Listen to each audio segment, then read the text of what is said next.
We are in the Valley of the Sun, and what a gorgeous shot that is. Phoenix, Arizona.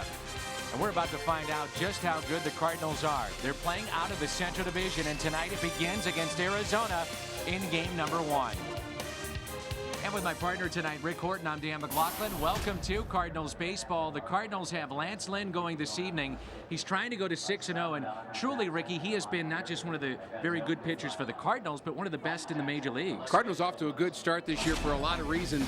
Lance Lynn is one of them. He has been dominating as a starting pitcher. He's won all of his starts, showing a very strong fastball and some maturity beyond his years. The young stars are in the lineup tonight. Alan Craig, John Jay, what a job defensively over the weekend, and Tyler Green, fresh off of 2 home runs yesterday. Baseball is coming up.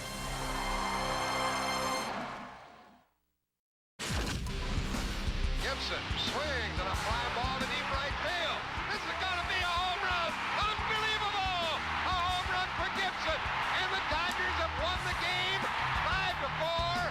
I don't believe what I just saw. One of the greatest home runs in World Series history, one of the most famous home runs in baseball history, and now Kirk Gibson is leading the Arizona Diamondbacks. Last year, he was the manager of the year and the first manager to take his team from worst to first in his first full season. So the Diamondbacks looking to repeat in the National League West. It's an early season showdown of 2 teams that were in the postseason last year. St. Louis and Arizona coming up. Welcome to Chase Field, home to the defending National League West champion Diamondbacks. Lance Lynn of the Cardinals, the rookie, looking to go to 6-0. Justin Upton, one of the top young stars in baseball. He's in the lineup tonight. Baseball is next. Cardinals Baseball is brought to you by Smooth Bush Beer and Easy Drinking Bush Light. By your Mid-America Chevy dealers, the #1 selling brand in St. Louis. Find us at stlchevy.com. By Dobbs Tire and Auto Centers, #1 for quality tires and expert auto service. By Steak and Shake, just no equal. And by O'Charlie's, 2 for $20, 1 appetizer and 2 entrees, just $20 only at O'Charlie's. Pat Pierce is here, so is Rick Horton. I'm Dan McLaughlin, and a live look. The roof is open here at Chase Field for Kyle Beltran, Holiday, then Craig Freeze, Molina, Jay Green, and the pitcher's spot. And the Cardinals will face a lefty tonight in Joe Saunders, and this is the switch hitting shortstop off to a very good start, Rafael Furcal. Not many people expected Saunders back this year, and that includes Joe Saunders. Yeah, he was actually a free agent, and nobody wanted him. He's a left-hander with 200-plus innings who actually had a decent record last year. Couldn't get a contract. High drive, left center field. It's well hit, and this ball is gone. One of the deepest parts of the park, and Rafael Furcal goes deep. What a start here in Arizona, and it's 1-0 St. Louis. There aren't many that get out that part of the ballpark during BP, much less in live action. Furcal has shown a little bit more pop from the right side than he has from the left. Clearly his power side, but you do not expect this. This is a ball down in the zone, little off-speed pitch. Saunders has a good changeup, and that may have been the little slider that just kind of sat there, but wow, did he hit that a long way. That is 413. Where the wall is, where that landed, that's every bit of 420, 430. So a long home run by Furcal, and it's 1-0 St. Louis.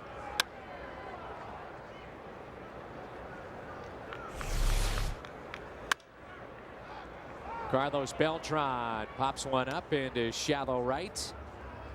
There's Justin Upton, one away. Nice way to start a series. Have your leadoff guy not only get on base, but hit one about 420 to straightaway center field. Saunders, one of the 3 Diamondback starters that we're going to see in this series that are their hottest starters. Cardinals are going to go with the 3 that have the best record on their side as well.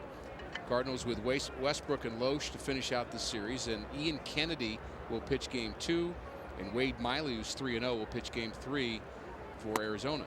Big swing and a miss by Matt Holliday, no stranger to Arizona.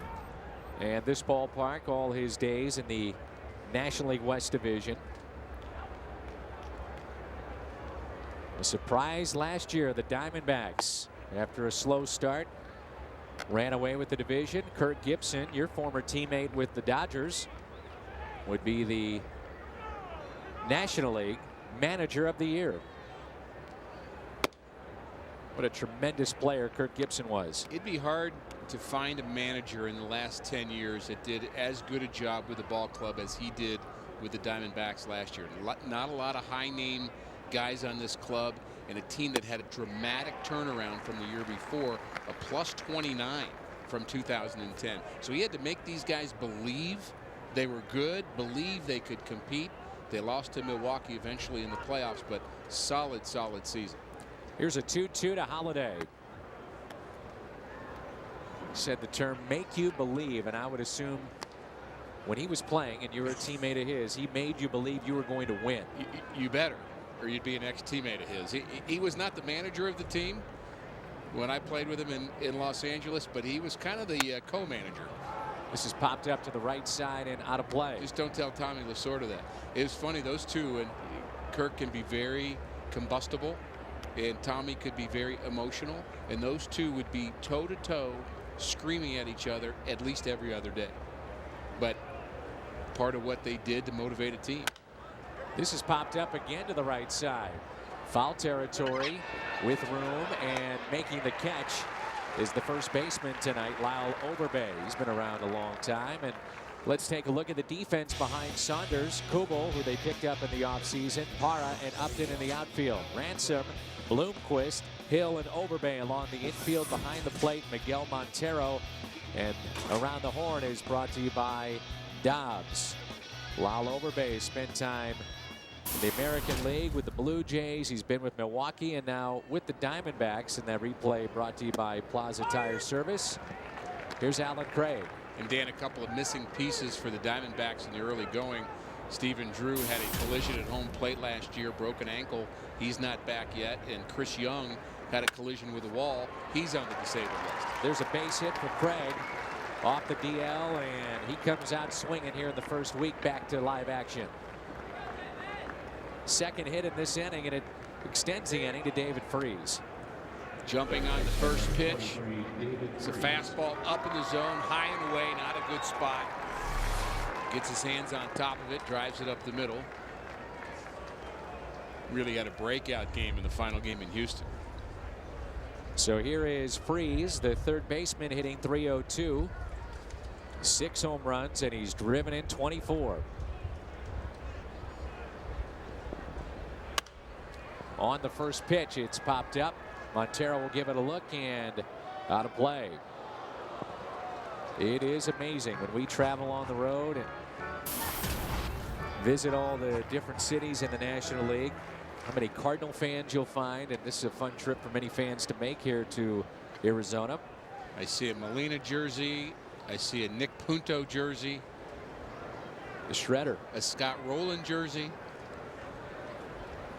All the greats are back. So not only current Cardinal players, but there's some fans that have been Cardinal fans for a long time that are out in force here tonight. What you find, a lot of people have retired out here from St. Louis. See that down in Florida during spring training.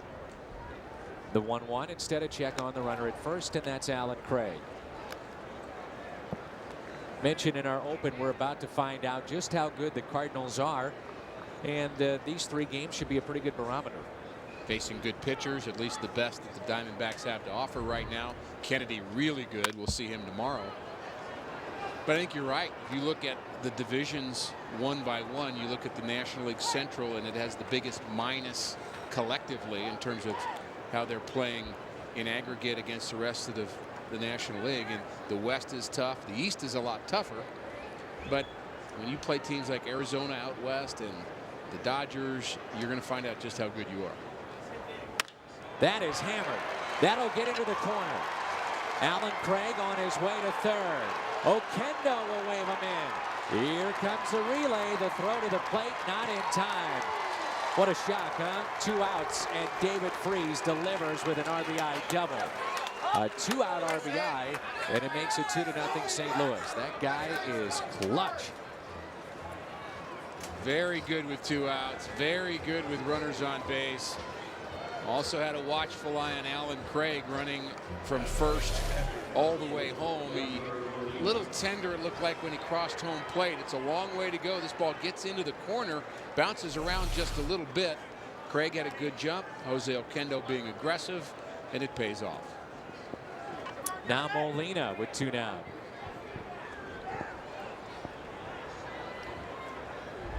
Cardinal catcher in the 6th spot in the lineup. We talked about it the other night, how Yadier Molina is not switching stances like he has repeatedly done in the past, and no hesitation there from Oquendo. Consistency, and you talk about from a pitcher's perspective, consistency in your delivery. Well, you've got a little bit of that going on right now with Yadier Molina. He rips it into right. One hopper. Here comes Upton. He'll fire to the plate. Throw is not in time.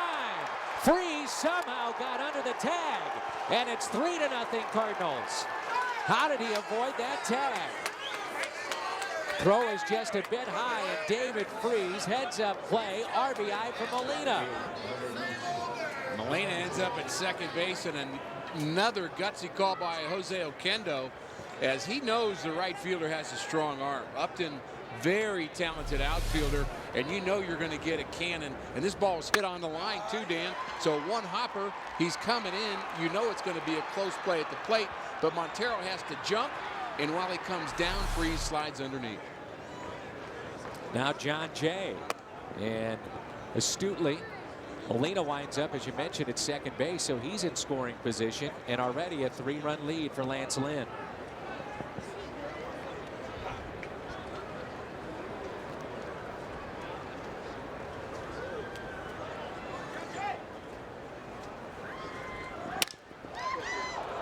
Hit back to Saunders, a broken bat, and Jay is retired.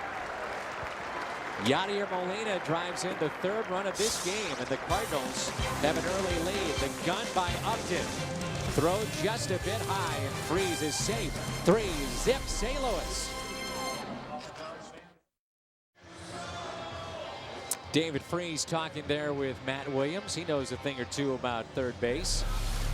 David Freese, aggressive play by Oquendo to send him, and the throw is just a little bit high.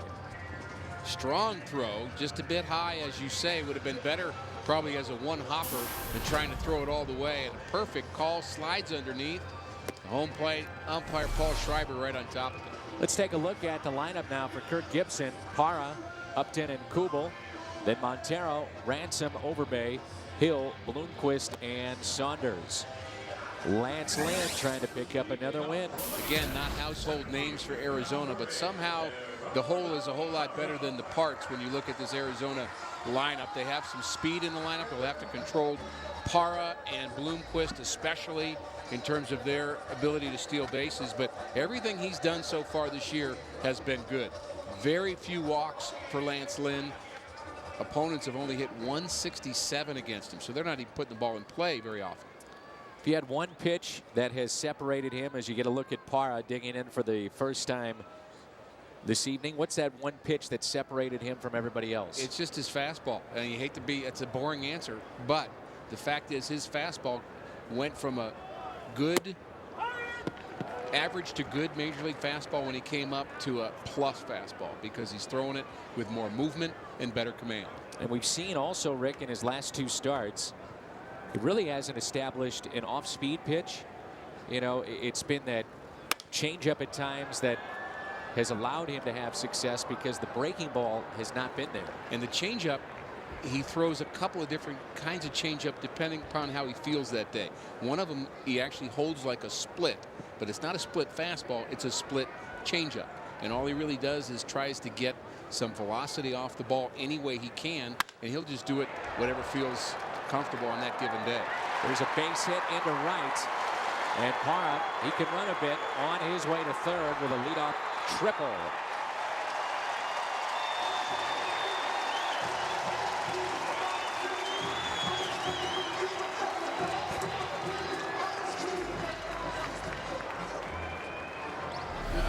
tried to come in with the fastball, and it's up and in, and they say left-handers can't hit the fastball up and in. Well, guess what? Parra does it, and he has speed to go along with it. He has 8 stolen bases on the season, and once you get the ball in a gap like that, in a ballpark like this, triple is a foregone conclusion. Justin Upton is batting .242. He, along with Chris Young, working very closely with Don Baylor, longtime player and now coach with Arizona. And you talk about a staff that is loaded with some great former players, maybe none better than Arizona. Yeah, Alan Trammell, as you mentioned. Charlie Nagy, the pitching coach, was a very good pitcher in his day with the Cleveland Indians. And you're talking about solid players. You mentioned Matt Williams, too. I mean, these guys were outstanding players. Trammell was a manager in the big leagues for a number of years. Very good baseball man, well respected, kind of Mr. Tiger for a long time. And Kirk Gibson, the emotional one, who has done a wonderful job with this ball club. 0-2 the count on Justin Upton. This is where they have struggled this year with runners in scoring position. Upton just 2 for 20. And over the weekend against the Mets, they were 3 for 28 with runners in scoring position.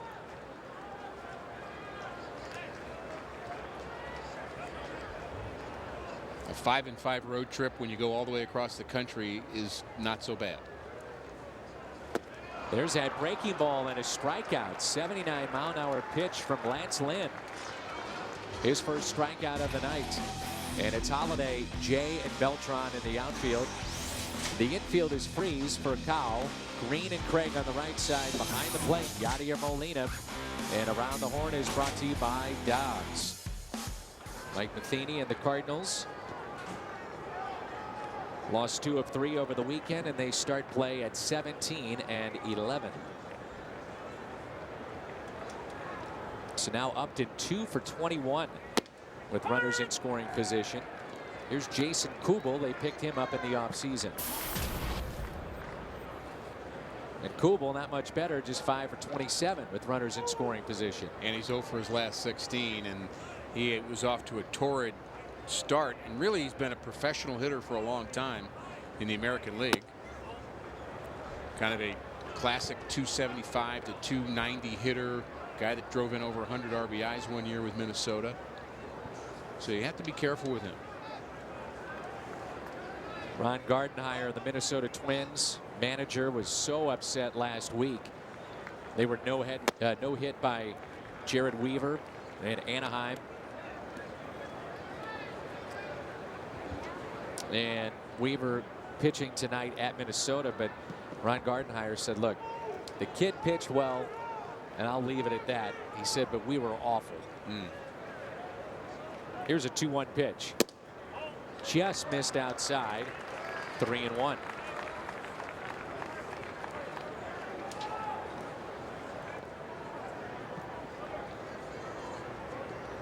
Minnesota just 7-20 to start this year. The 3-1 pitch.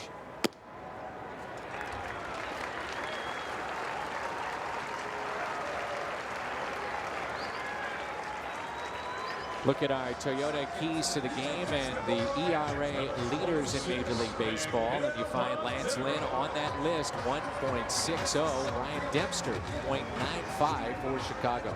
Dempster, a bit of a surprise to me. He did not have a great year last year, and he's off to a good start.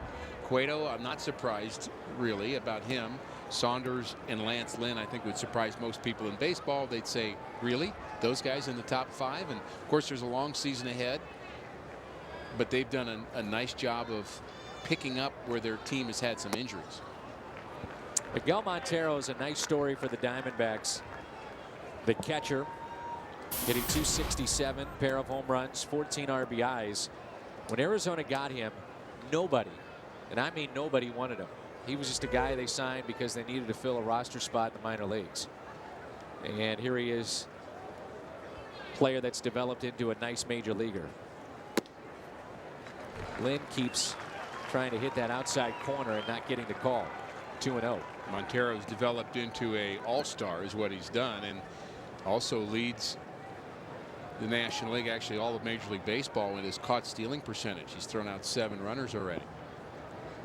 Coming off a tremendous season, he led all catchers in doubles, RBIs, slugging percentage.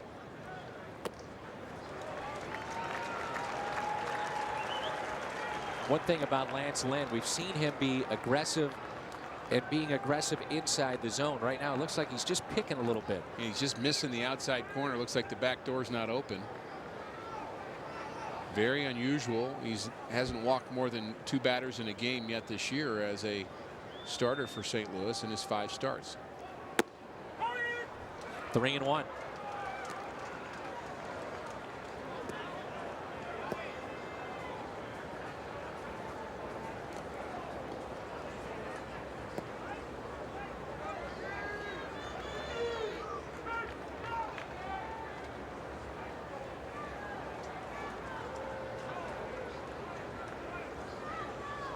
Lynn would love the double play, and instead the count runs 4.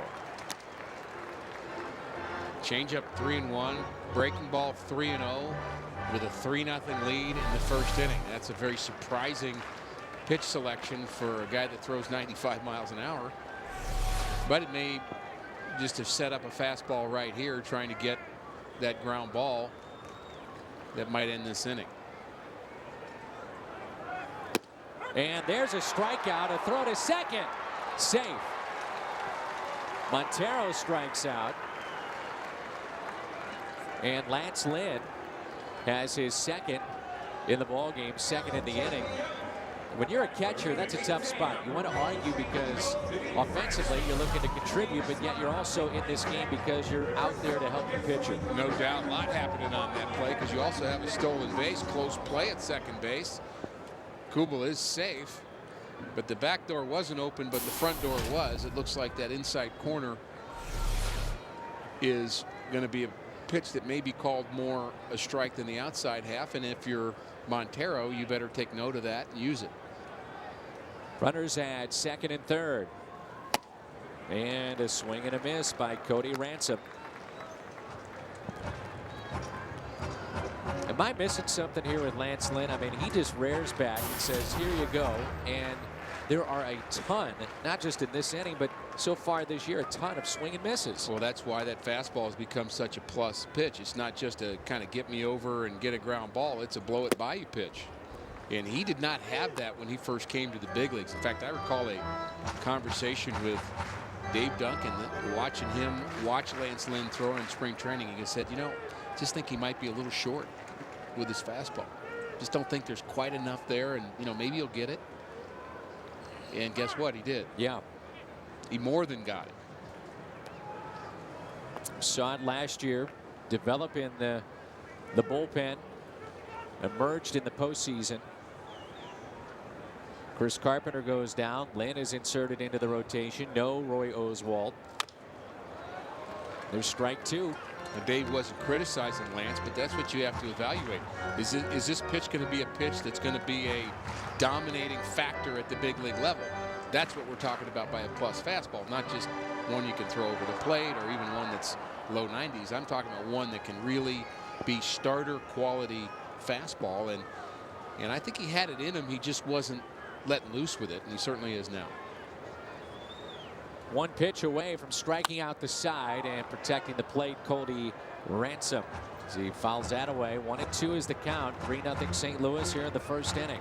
Ransom, by the way, one of the hottest hitting Diamondbacks right now. He has a 5-game hitting streak on the line right here today. And, you know, I always thought that that was the most underrated statistic when it comes to looking at a team is what have guys done the last 4 or 5 days. To me, that's the most important statistic there is. The 1-2 pitch. He got him. Lance Lynn strikes out the side. He gives up the leadoff triple. No damage done. 3-0 after an inning of play. How about Lance Lynn striking out the side after allowing a leadoff triple? How did he do it? Well, first he does it to Upton with a breaking ball. That's good morning. Then there's a fastball on the inside corner. Good afternoon. Then good night is Cody Ransom on a fastball up and away that was just blown past him. Cardinals offense goes back to work with Tyler Green.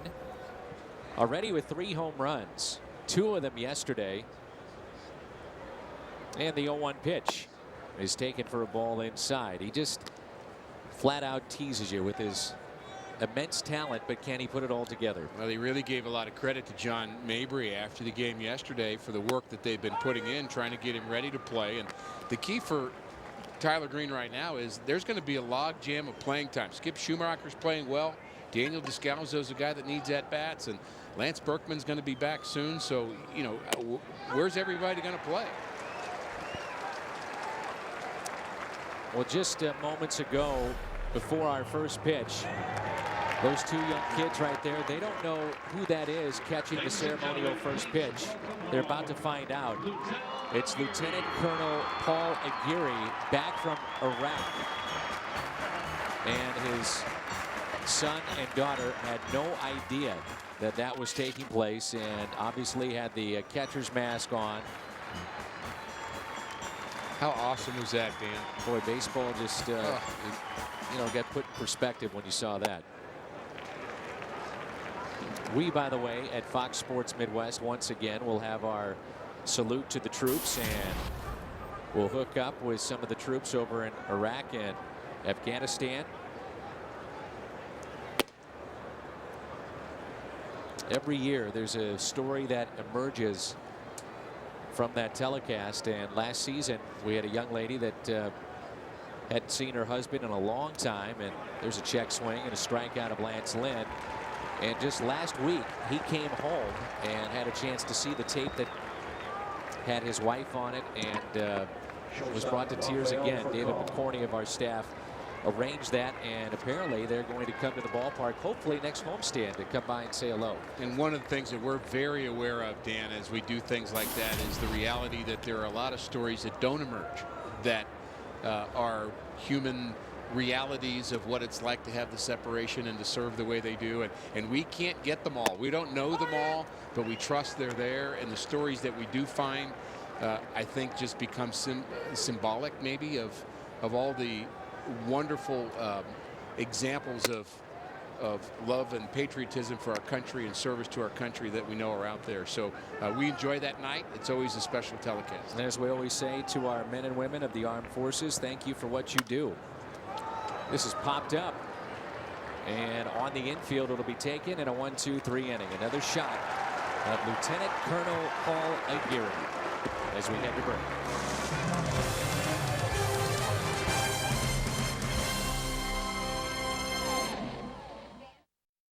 Not sure how long this will stay up. It's the dynamic deal of the week, and you can get great deals for games throughout the season. It changes at the start of every week, and right now what you have is Cubs and Cardinals tickets starting as low as $12.75. $12.75 for that dynamic deal, and it's on the front page of the website Cardinals.com. Cardinals.com, and get your Cubs Cardinals seats this month and next month. Another deal that has seats that are for the weekend series under $27. So those will go very, very quickly.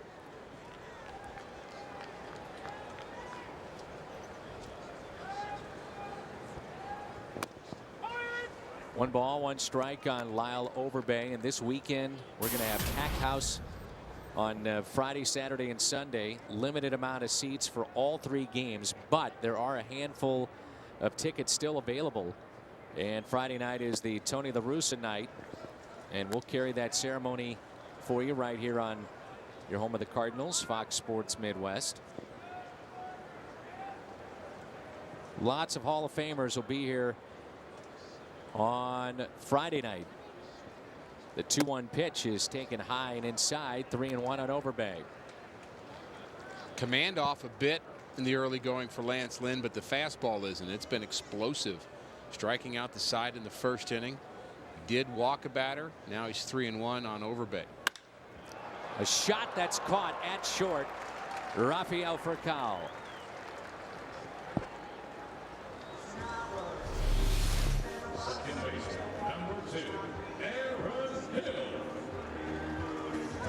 Perfect positioning by Ralphie. And at that point, 3-1. Let him hit it hard. Half the time somebody catches it. So why not? And how many times have we seen where a team has a chance like Arizona in the first inning, and if a pitcher gets out of it, might be their best chance they get all night. Yeah, and he didn't just get out of it. He blew guys away with runners in scoring position. Again, this is a decent offense. Batting .246 only as a team in the early going. But again, they miss Stephen Drew. They miss Chris Young.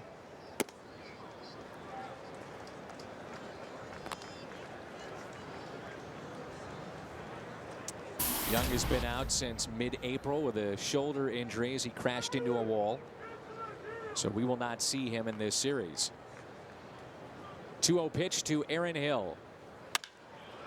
Liner out to left, and the catch is made by Holiday. Two hard hit balls, but right at Cardinal defenders. First bank, first take. Well, we mentioned that Chris Young is out with the shoulder issue. Without Chris Young, the Diamondbacks just 7-11, and they've scored almost a run per game less, and they've had about half as many home runs as well without him in the lineup. And you know, when you've got a guy that's a key part of your offense out, it also affects what everybody else does in front of you and behind you.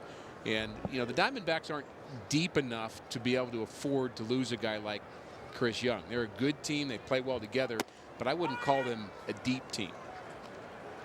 Here's Willie Bloomquist. He's at shortstop, filling in for Stephen Drew. We know Stephen as Dirt, his nickname.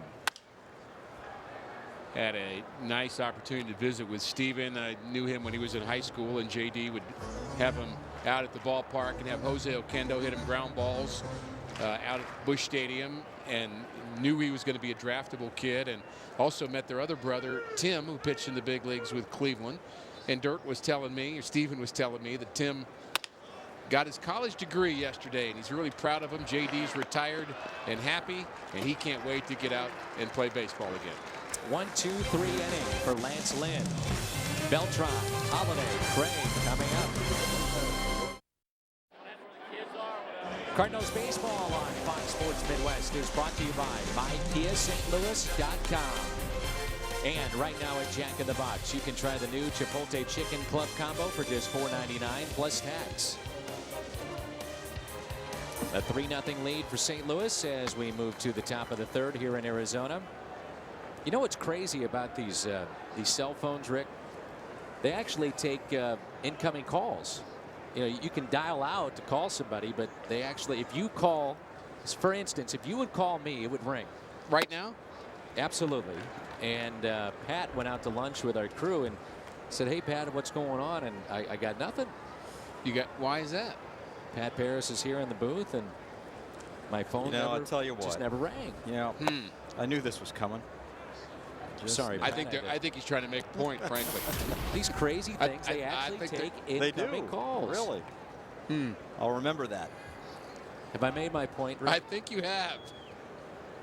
I'm waiting to see how Pat, who is one of the smoothest guys I know, gets out of it. Trying to remain calm. Very smart. He kids because he cares. Good to have you in the booth. Thank Pat. you. I will welcome you with open arms Thank to you. the booth as Beltran swings and misses. We're underway here in this top of the third. 3-0 Cardinals. Carlos first time up, flied out to right.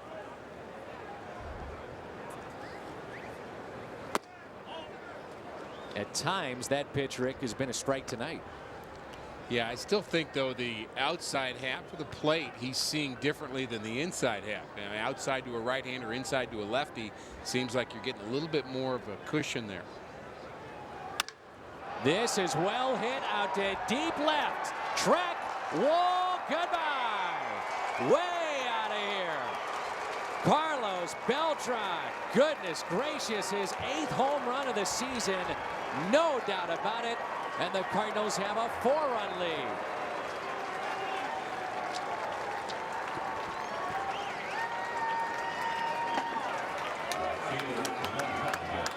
Beltran says he's more comfortable when he hits at the right side of the plate. We know what he can do left-handed, but how about this power from the right side? This ball didn't quite get down and away enough where Saunders wanted it, and that's where it ends up. That was very good power for a guy that's now over 300 career home runs as a switch hitter in rare company. Leads a club in home runs. That's number 8. And here's Matt Holliday. Holliday popped out to first time up. And Pat, we've seen that the middle of this lineup has had to get by without Lance Berkman. And this is Holliday. Upton didn't even move. Neither did Parra. The only one that did, the left fielder, and it didn't matter. Back to back go the Cardinals. Beltran and Holliday. And they're having some fun in game number 1.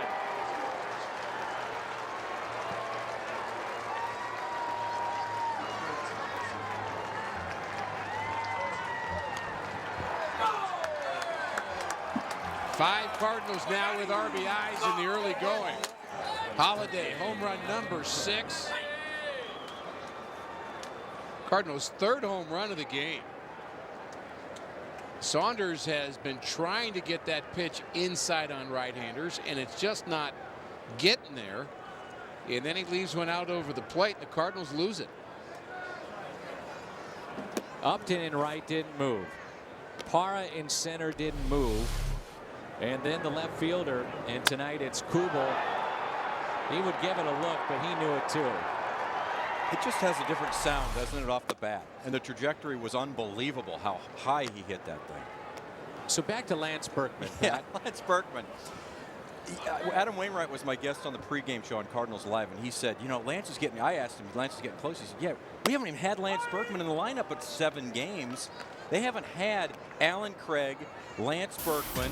You know, at times, for a short time, they didn't have John Jay. A couple of days, they didn't have Carlos Beltran, and so they haven't had the complete 25-man roster that they'll expect to have eventually. There's a high fly ball into right field. Who wants it? It'll be Parra, the Gold Glover from a year ago.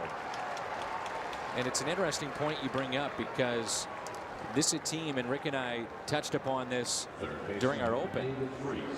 The Cardinals have had pretty good success against the Central Division and a chance to really separate themselves in the first 5 or 6 weeks. But we're really going to find out how good they are when they play outside the division, and you play on the road, and that starts tonight. 50 of 58 starting tonight will be against teams outside of the Central Division as this ball is headed to right field, foul territory, and the catch is made.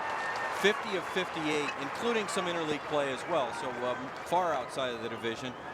But Mike Matheny told us today, you know, guys are anxious to see other teams. The goal, of course, is to win the Central.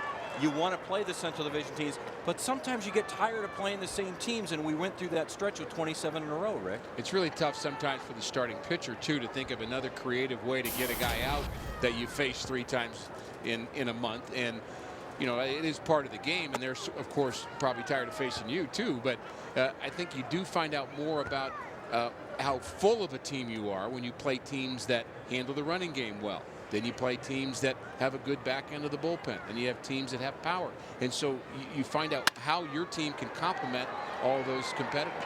That's going to get down, and one hop off the wall, and Molina's digging for 2, hustling all the way, and standing up with a double. Guys, I think there's another problem the Cardinals are going to have. And I'd call this maybe problem's not the right word. But when Berkman comes back, where's everybody going to play? You can't take John Jay out. You can't take Alan Craig out.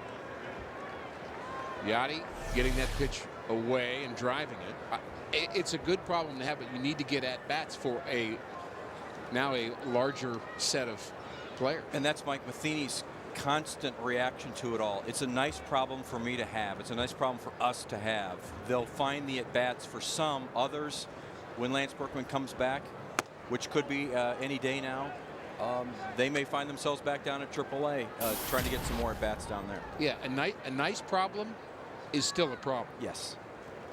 You still have to deal with it. You have to keep players happy, giving them enough at-bats, keep them sharp. And they're having that problem right now at second base, and it's a nice problem to have.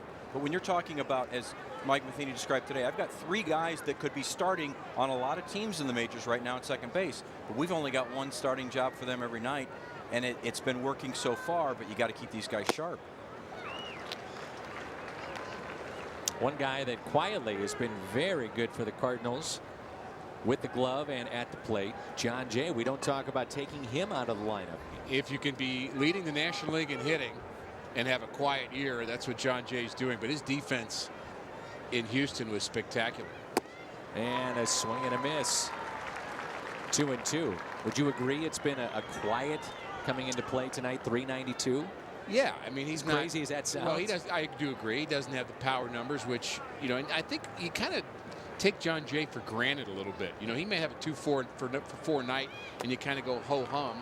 You know, the World Series last year is in a little microcosm moment exactly the kind of player John Jay is. If he and Daniel Descalso don't get hits in game 6, guess what? Game's over. Cardinals lose. So they're not on the highlight reel, but their hits were huge. 3-2 is chopped to third. And the play is made. Lance Lynn has been given a 5-run lead. It's happened once, then it happened twice, and now for the 3rd time in 2012, the Cardinals have gone back-to-back. Beltran, Holiday. What a night. 7 hits, 5 runs midway through 3.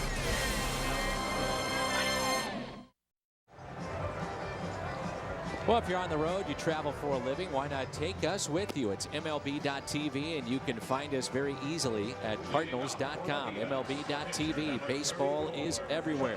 Pat Paris, Rick Horton, Dan McLaughlin with you. You'll see Al and Jim on the postgame show tonight. And there's a look at the home run hitters, at least 2 of the 3 tonight. Rafael Furcal also, but those 2 went back-to-back in the top of this 3rd inning. There's a look at Rafael Furcal. Here's Joe Saunders, and Rick, I'm sure he's a little bit shocked right now. The way the Cardinals bats have come alive against the Diamondback, and Saunders has been pretty good this year. Well, if he woke up this morning and said, good, I get to face the Cardinals without Pujols, that was the wrong way of thinking. Because this Cardinal club can still mash. They're batting over 280 as a team, and Pat, they've also shown power as a club, and I'm not sure I would have expected the kind of team power that we've seen. That's right. And the 3 times already back-to-back. You're talking multiple home runs a game. You're talking Tyler Green can get a couple of home runs now and then. Right. You expect an Alan Craig to hit one out as he did yesterday, but the 2 by Tyler Green yesterday.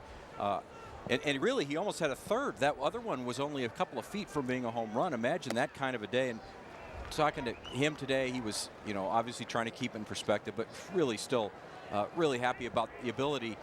And again, talking about John Mabry and some techniques that he's learned from Mabes, not to get uncomfortable, let's say, sitting on the bench for game after game and then having to be called on. And then there was also, he and Mark McGwire worked on some things with Tyler Green in the batting cage that he put to work, and they worked right away, which is very impressive. Here's a 3-2 to Saunders, and it's a leadoff walk. Last thing he wanted to do was walk the pitcher, having just received a 5-run lead. Well, set your DVRs for Cardinals Live, the pregame show Wednesday night. And these have been put together by Brad Straubinger. Very well done. Game 6 of the World Series. You'll see that through the eyes of the players. He worked on this in spring training and prominently featured, rightfully so, the hero of that night, one of them, David Freese. That'll be a Game 6 special on Wednesday night. And to follow up your point, Pat, about Tyler Green, he goes 3 for 3. It happened against left-handed pitching. His 2 of the 3 hits yesterday were off of Happ. Abad came in, and then he picked up another base hit against a lefty. But Green entered play yesterday hitting just 193 in his career against left-handed pitching, which may surprise you, because we thought, well, if you're going to see a lefty on the mound, you're going to sit Schumacher or Descalso, and Green would be the guy that plays. But in his career, and it's brief, about 45 at-bats against left-handed pitching in his career, had not hit well. Well, there are times where lefties exploit just what Saunders tries to do, the fastball inside on right-handers. In fact, he struck out on that in his first at bat here, and he's had at times a bit of a hole there. He strikes out more than he should, frankly, against left-handers. But maybe that adjustment, Pat, that he's making with Mark McGwire and John Mabry is going to help him. And interesting, as you say, that he made that adjustment and then was able to take it onto the field right away. That is difficult to do. Yeah, and they're not going to give us a scouting report. They're not going to tell us exactly what those keys were, the things he was working on. But Mike Matheny was really proud that Tyler was able to take it out and have immediate feedback, and there's nothing better than that kind of positive reinforcement that you're doing the right thing. And I don't know what the details are either, and they do have to be careful about that so other teams won't exploit it, because they monitor what we say. But I will say that his swing sure looked a lot shorter than it normally does. Here's a 2-2, and that's hit out of play by Parra.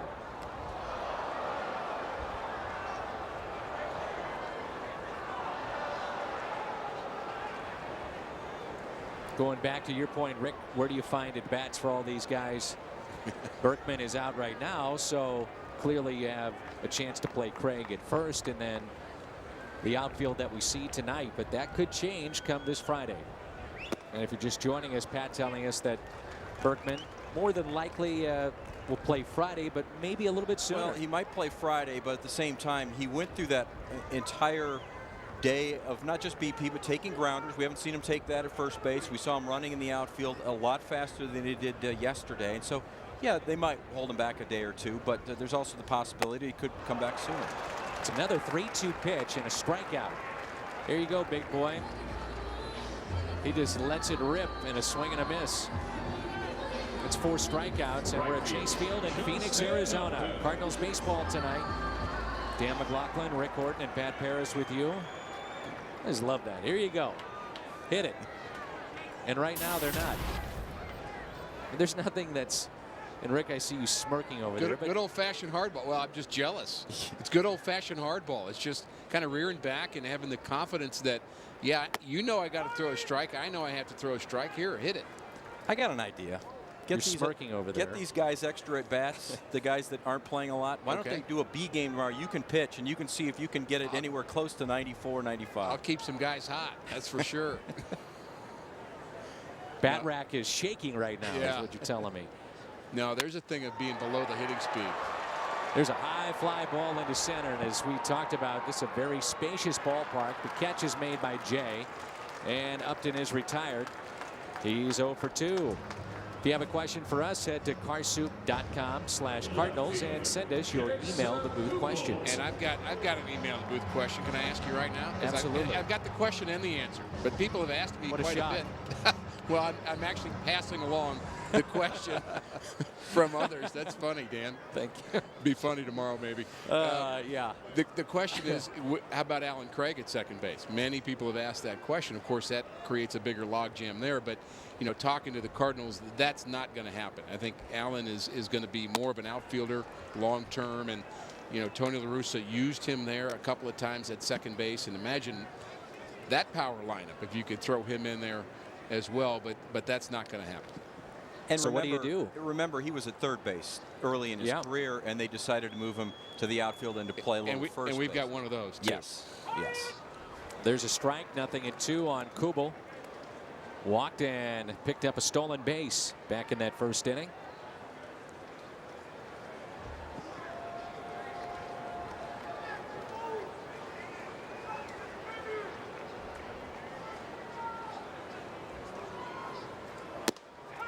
Wow. Another strikeout, caught looking, and that's 5 for Lance Lynn and 2 in the inning. Pat, we'll see you on the postgame. All right. Cardinals have a 5-run lead as we head to the 4th. Looking at some stats here, Lance Lynn has the most swing and misses this year on the team, and with that last one by Kubel in that at bat, that's now over 70 in just over 500 pitches this year. And that ends up creating a lot of defensive swings ultimately, guys not really getting full hacks, not feeling comfortable at the plate, and that's why very few hits against Lance Lynn. And as long as he doesn't beat himself and hang a pitch, now he's given up a couple of home runs, but you know what, so what? I mean, 3 home runs and giving up, what, 6 runs all year long, that's just not a big problem. And again, his command has been very good, and good start so far to the series for Lance Lynn and the Cardinals. Rick, what I find surprising is that last year, percentage-wise, out of the bullpen, swing and misses, he got those 22% of the time. And if you look at what he's done this year, he's at 28%. And maybe I'm reading into this a little bit too much, but last year, the talk was, okay, you can rear back and let it fly, and you're going to see a higher velocity.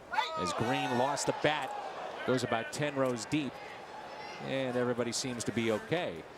But, you know, this year, you thought, okay, I'm going to have to save myself a little bit. And again, it's not the amount of hitters that he's seen. This is the percentage of swings and misses. Well, you could have maybe jumped to the conclusion of let's start having a pitch to contact conversation. So you're going to have less swings and misses, and that number will go down. But it's been the opposite. He's just been here. I'm going to still rear back and fire as long as I go. You know, that's kind of the way Nolan Ryan used to pitch. I mean, there were tons of swings and misses when and I'm not saying Lance Lynn is Nolan Ryan, but it was kind of just a big, strong guy throwing hard for a long time. And there are very few pitchers that have the kind of leg strength, arm strength, and stamina to be able to do that.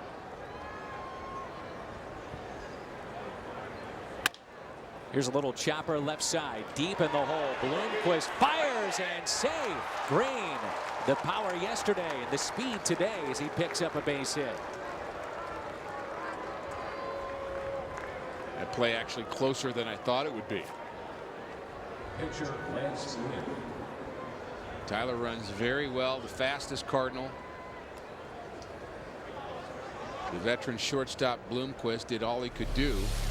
Gets it on the backhand, has to plant and throw, gets a strong throw, and he's safe, but again, a little bit closer than suspected. Threat to steal here. Out in front, and they throw it into center field. And Aaron Montero trying to take that chance, and he throws it into center, and now the first two have reached here in the top of the fourth. Shortstop Rafael Furcal.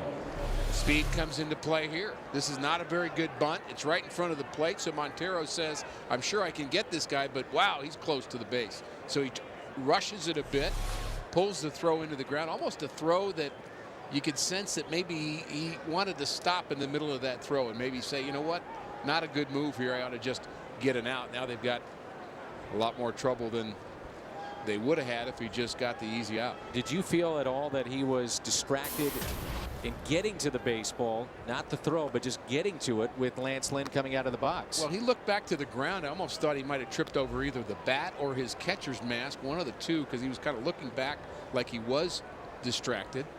And, you know, you've got to give catcher a chance to field it.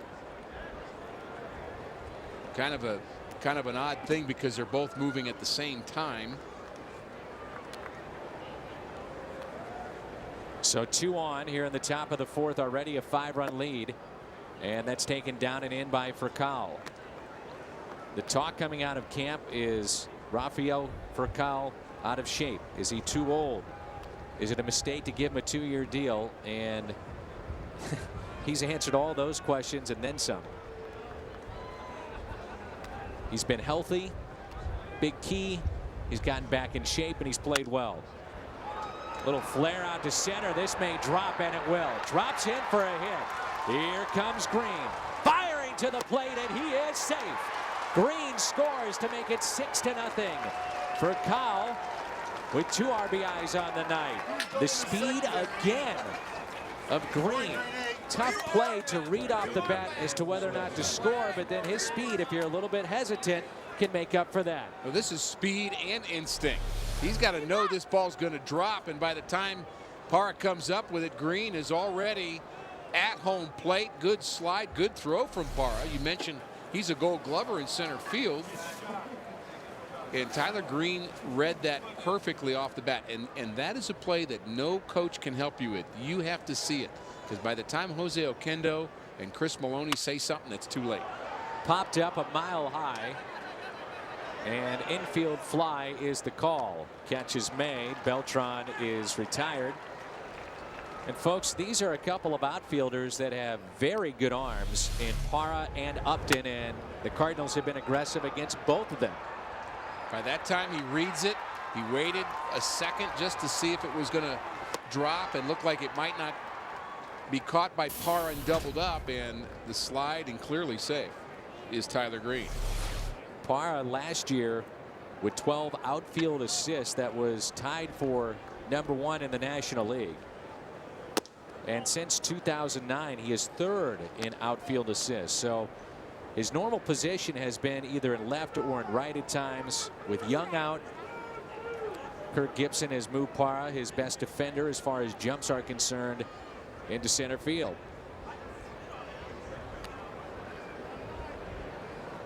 Holiday with a home run tonight. Cardinals, Dan, are beating up on Saunders, but in his last outing, he pitched well, got a no decision against the Nationals on the 2nd of May, but the start before that, he threw a 3-hit shutout against Miami. So this is a guy that's actually on a roll, feeling good about himself. Top 5 ERA in the National League. That's inside, and it's 3-0 the count on Holiday. Yeah, they talked about that start against Miami. The 3 hitters, you get a look at the pitch count for Saunders as being one of the best starts they had seen him ever make. Well, he became the 5th starter out of spring training. He wasn't happy about it. But what it did is he ended up starting against the Padres because he was a 5th starter and beat them. Then he got the Pirates, and they weren't doing very well, and he beat them. And all of a sudden, he gained a lot of confidence. Kind of just his mound presence increased, got a lot better. But Cardinals are messing up his mound presence today. It's a sidewinder, a right-hander getting loose in the pen for the Arizona Diamondbacks, and pitching, especially maybe by the end of this year, certainly next year, will be a strength, they think, here in Arizona. Young draft choices that have been very good in the minor leagues. Lance Lynn for Kyle, and the walk to Holiday. So the bases are loaded for St. Louis, and a chance for Alan Craig to bust this game wide open. Already it's a 6-run lead. Gibson out to talk to his pitcher, and we may have seen the last of the left-hander. Rough night for Joe Saunders. So the lefty is through. We'll tell you about the change when we come back. It's all St. Louis, and what a night here in the desert thus far. 9 hits and a 6-run lead. All right, Rick, what a night here, and what a night it should be on Friday, the Tony La Russa retirement figurine. Friday, May 11th, when the Braves will be in town. That's presented by Ameren, Missouri. And get your tickets right now at Cardinals.com. Told that Dennis Eckersley, Dave Stewart, many of the former Cardinals will be in attendance, and this is our Chevy call to the pen. And I'm assuming that we heard that phone ring because somebody in the truck says it's a call to the pen. That's just my guess. One of the things we do. Brad Ziegler. Never had that before. No, I must mean something. 1.64 ERA for Ziegler. And he comes into a very nasty situation here. You know, there are times where you want to bring in a reliever who's a jam guy, even if it's early on, if you have a chance to save some runs, and clearly that's one of those situations. He's a sidewinder. We've seen him before, and you know, they just need a guy that's not afraid to pitch with guys on base. The Cardinals are using Victor Marte in that role late in games. He's kind of their jam guy. Here's a 1-0 pitch to Craig. Some guys you want to use, Dan, to start an inning. For some reason, they're just more comfortable and more effective that way. Maybe that was Pat Parris calling you. I seriously doubt it. It is crazy. These things do take incoming calls. It's a good point. Just trying to help you out. 2-0 the count here on Alan Craig with the bases loaded. You always hear about it, but you're just asking with a righty on the mound like this, righty at the plate, just front shoulders stay in. Guys were talking about that in particular with this pitcher today, hanging in there against this right-hander. Well, he throws from behind you. That's the problem. And that's a walk, and with it, an RBI to make it 7-0.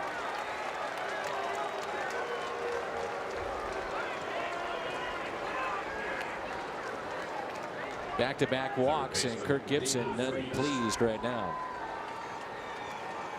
First 6 batters in the Cardinals order now have RBIs. And it's just the fourth. Here's Freese. He has an RBI double back in the first inning. Big gap in left center. And you and I were talking before the game about David Freese.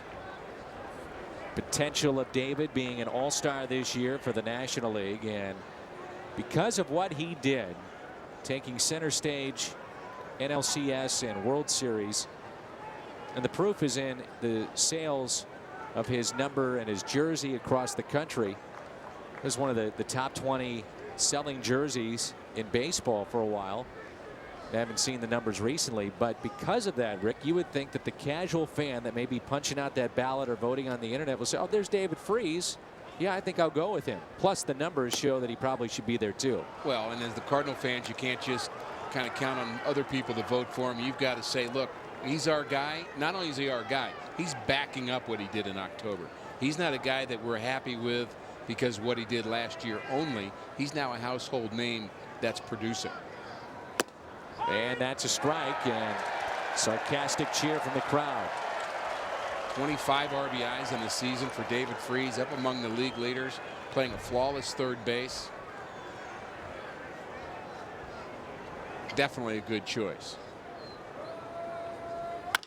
And a little chopper left side. Out at second and out at first. It's a double play.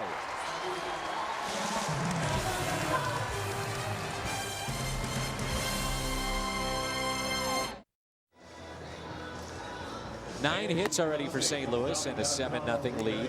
Only in the fourth. Alan Craig going hard into second base here, Rick. Yeah, you don't stop playing because you have a big lead. You could save a run right here, get an extra run if you take out the second baseman, which he in fact does. But Hill still able to get the throw off and turn the double play. But Alan Craig, recovering knee and all, didn't stop playing. I was about to say, you wonder in the back of his mind on those type of plays.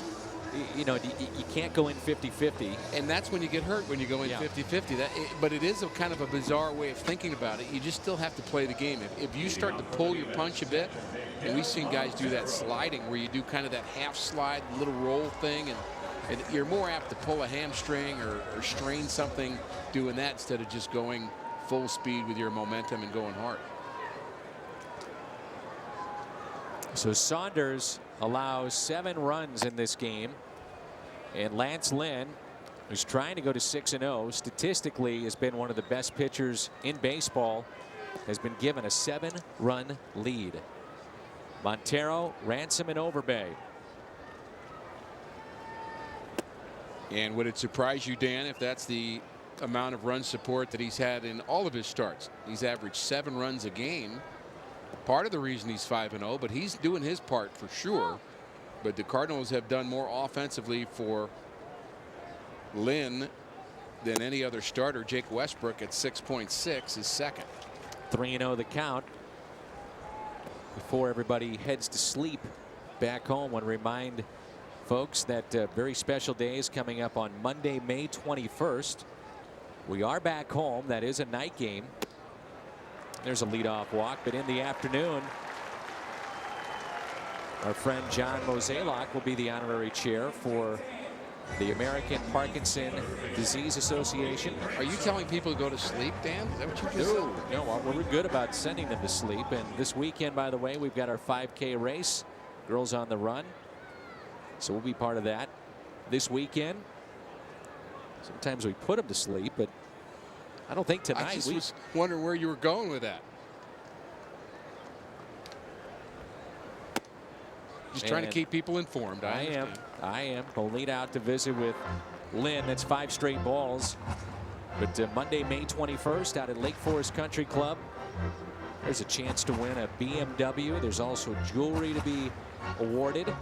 Lunch is on the course, and there'll be a Q&A. I'm going to try to race out there and put John Mozeliak to the test. We'll grill him in that Q&A. That's on Monday, May 21st. And in all seriousness, John has been very instrumental in helping out that golf tournament. Joe Buck has been involved with that.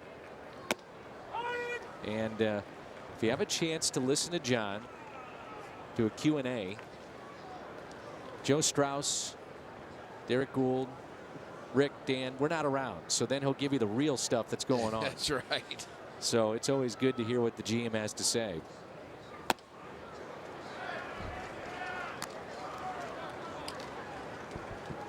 Another swing and miss for Lance Lynn. Uncharacteristically 3 walks though tonight. And we mentioned Ransom, the hottest hitter for Arizona, struck out to end the first. There's a swing and a miss. Breaking ball at 80 miles an hour. And Rick, have we seen him also vary the speeds with the breaking ball a little bit too? Yeah, and you wonder whether he's doing that on purpose or whether it just happens. I mean, there's times when you vary it just because maybe you get underneath one a little bit, or you're on top of it maybe a little bit more, and that kind of either takes the speed off or adds a little bit of velocity to your breaking pitch. So some of it is by accident. I'm not sure he's purposely throwing 2 different breaking balls right now, but that may be something that comes. Well, so far he has walked 3. He has struck out 6 on the night. And here is Overbay, who lined out to short. He's chasing a guy here tonight, former Cardinal, that was as good at changing speeds on his fastball and breaking pitches as anybody maybe I've ever seen, and that's Bob Tewksbury. Bob Tewksbury, at one point with the Cardinals, won his first 6 starts of a season. And Lance Lynn trying to do that tonight. We know that Bob is the noted artist, very, very talented in that regard. But what fans may not know is that Bob Tewksbury is working in the front office for the Boston Red Sox. He is. And working on the mental approach to the game of baseball, which can be so frustrating for obvious reasons. Ooh, he may have gotten a break there, and he needed it. He actually studied really to be a counselor, more just to kind of general counseling help, but he started to focus on sports specific kind of situations, and he's really helped players overcome personal issues, but also helped them with their approach in competition to get better, because he was very solid mentally. This will be a bit frustrating right now for Derek Lilliquist and Mike Matheny to see that Lance Lynn has been given this big lead, and yet he has walked 4 when he's been in the zone. A lot of strikeouts, but he's walked 4 and 2 in this inning. Well, you have frustrated people all over the place when that happens, and the manager and the pitching coach are 2 of them, but certainly the guy doing it's frustrated, and that's Lance Lynn. The catcher behind the plate also gets frustrated. Your fielder's behind you, but the key for Lance Lynn the rest of the way here is, how does he handle frustration? We haven't seen him frustrated all year because he's done everything perfectly. Had the support he's needed offensively, mowed hitters down. He's going to have to find a way to overcome the control issues he's having tonight. And because of those walks, not a very good ratio at 66 pitches tonight. When Lance Lynn was 12 years old, he was nearly 6 feet tall. He was telling me when he was rehabbing back in Jupiter, Florida, right before the start of spring training. He said he was 12 years old, and he's from Brownsburg, Indiana. And he led his team to Williamsport Little League World Series. And according to him, Rick, he said that may have been the most nervous he's ever been, even more so than when he was pitching in the World Series. He did not pitch in the College World Series, but pitched at a great program at Ole Miss. And he was just a fantastic high school pitcher, which most of these guys, when you look at their numbers in high school, they're just ridiculous. But his ERA, .71 his senior year, he went 16-0. How do you not be nervous when you're 12 years old and you haven't had the experience of dealing with failure and success over a long period of time, enough to know how to get through it? It's kind of a natural part of learning to be an elite player at any sport, is you've got to kind of have those bumps along the way, and you have to have those nervous moments as a 12-year-old that kind of help you get through to the point where now you can pitch in a World Series. There's the 0-2 to Hill. That's bounced foul to Matt Williams. He's thrown a couple of hangers to Hill in this at bat, Dan, and if he's not careful, it could be 7-3 with 1 pitch.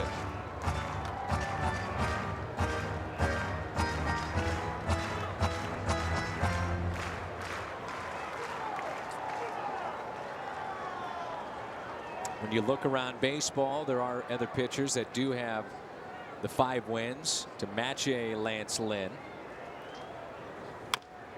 Not many of them, though, have been around a long time, just like Lance.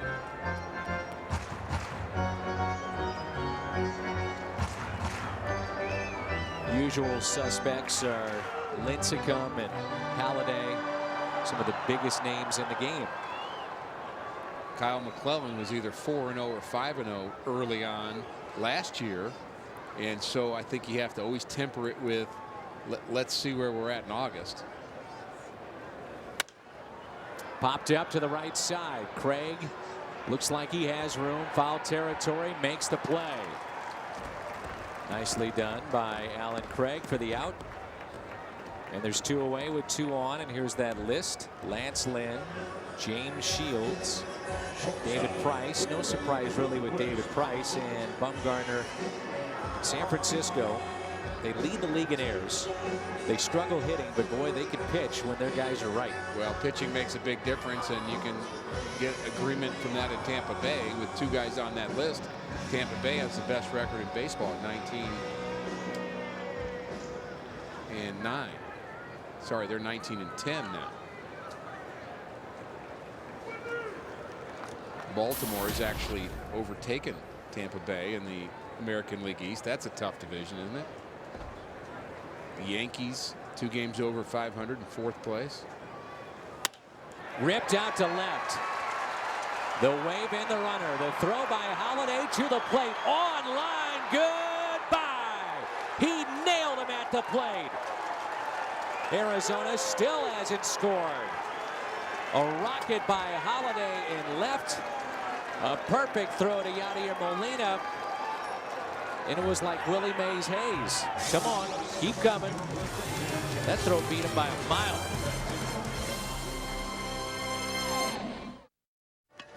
Well, 2 guys that know a thing or 2 about blocking the plate, Mike Matheny and Yadier Molina. Matheny had some collisions when he did this job, but this really doesn't result in the collision because the throw from Halladay beats Montero by about 10 feet. So it's just a matter of guarding home, 2 hands around the baseball. Make sure you get the tag down if you're Yadier Molina. And Matt Halladay positioning himself well and shallow enough in left field to throw the runner out. Really the difference in that play. And the righty is back to work. This young man, many of our fans in our viewing area will know about him. Missouri State alum, and he was on the 2003 team that went to the College World Series. Missouri State turned out a batting champion in Billy Miller. DeSmet High School.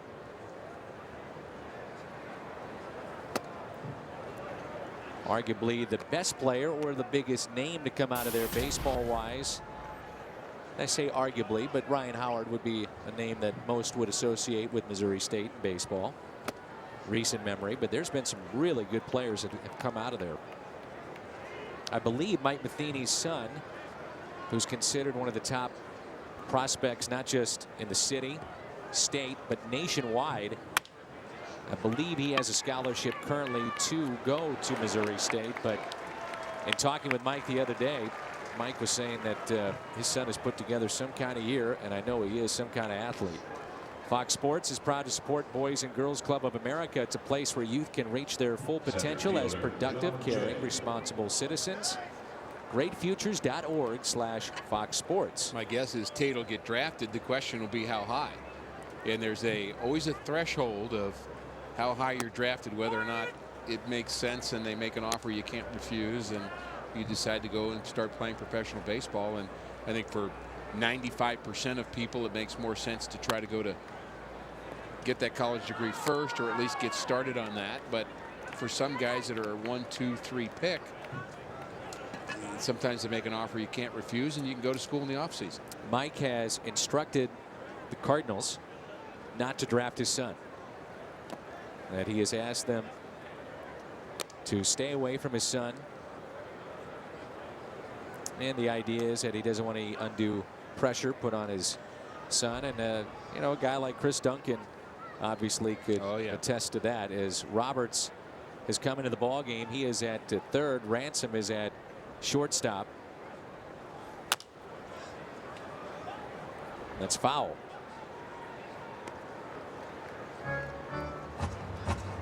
Roberts could give most a run for their money if you enjoy tattoos. That's right. He also had a good postseason, and not a bad player to have coming off your bench. Here's a 1-2. A foul ball. And Mike's thinking, by the way, and I'm sure there's fans at home saying, well, why? You know, why would he not want the Cardinals to take him? But his thinking is, look, it's hard enough to play this game. Let him be his own man, so to speak. Learn the game. His son was also a very good hockey player, and his daughter is an outstanding hockey player, Mike's daughter. And I believe she's headed to Ohio State. This coming from a Michigan man. Well, you have a Michigan man managing against a Michigan State man here in this game. Kirk Gibson, a former football player and current manager of the Diamondbacks, is a Michigan State Spartan.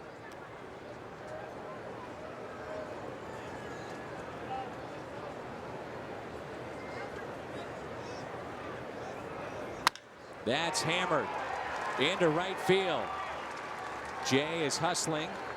Wide turnaround first, and he'll stay put. And brings in Tyler Green. What I like about that hustle right out of the box for John Jay is, you know, your team's up 7-0. You got your first knock, but why not press the issue a bit? This ball is crushed to right field, pitched down in the zone, but he is thinking, okay, I'm going to make him make a good throw to second base. I'm going to run as hard as I can till I see this is a good throw. Then I'll put on the brakes. And of course, Upton has a good arm, but if he comes up and airmails one, you've got a chance. Or if you can tell that the throw is wide to second base, then maybe you can steal that extra base. What's interesting, by the way, about your former teammate Kirk Gibson is that he has sold most of his memorabilia, including the bat that was used in that famous home run. Now, he's got a couple of famous ones from a World Series. Had one in '84. But the one in 1988, here's a ground ball to second, 4-6-3. I'll let you guess and give you a little time and think about how much it's sold for.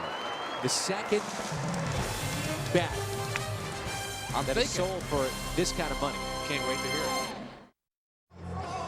it. Again, we want to remind you that this Friday is the Tony La Russa retirement ceremony. One of 12 numbers in the great history of this organization to be retired. That'll be this Friday, and also it's a Busch Bash, and Jack Clark will be signing in the Ford Plaza prior to our first pitch. Cardinal fans here at the ballpark. That gentleman looks like he's having a good time. Looks like a true Cardinal fan to me, and I know there's a number here at the ballpark. Wearing all kinds of Cardinal jerseys. They're happy with what Lance Lynn has done so far. He's had his share of trouble, Dan, and I want to get back to Kirk Gibson with you, but just 2 hits and a lot of strikeouts for Lance Lynn, and there's strike 1. Here is A.J. Pollock. First plate appearance for A.J. So before we were going to break, I told you about the bat of Kirk Gibson from 1988. In terms of what somebody bought it for, it's the second most expensive bat ever. The most expensive bat is a Babe Ruth bat, signed the first home run that he hit at Yankee Stadium. Now, Kirk Gibson's bat went for, you want to take a guess? I'm going to guess, I'm going to take a wild guess and say $250,000. Nearly $600,000. Wow. Nearly $600,000. There was a father-son combination. Do you have it? Do you have it? You have it in your basement, Dan? I do not. Okay. Father-son combination paid nearly $2 million for 5 different items of Kirk Gibson. And all that money is going back to Michigan State. How about that? I look back and realize how fortunate I was to get to be in the Dodger bullpen when that home run took place. I should have just grabbed the bat. Well, you've seen some pretty good memories. If I'd have grabbed the bat, I could have given the money to the University of Virginia. I'd be a lot happier. $600,000. Those moments and memories that you've seen.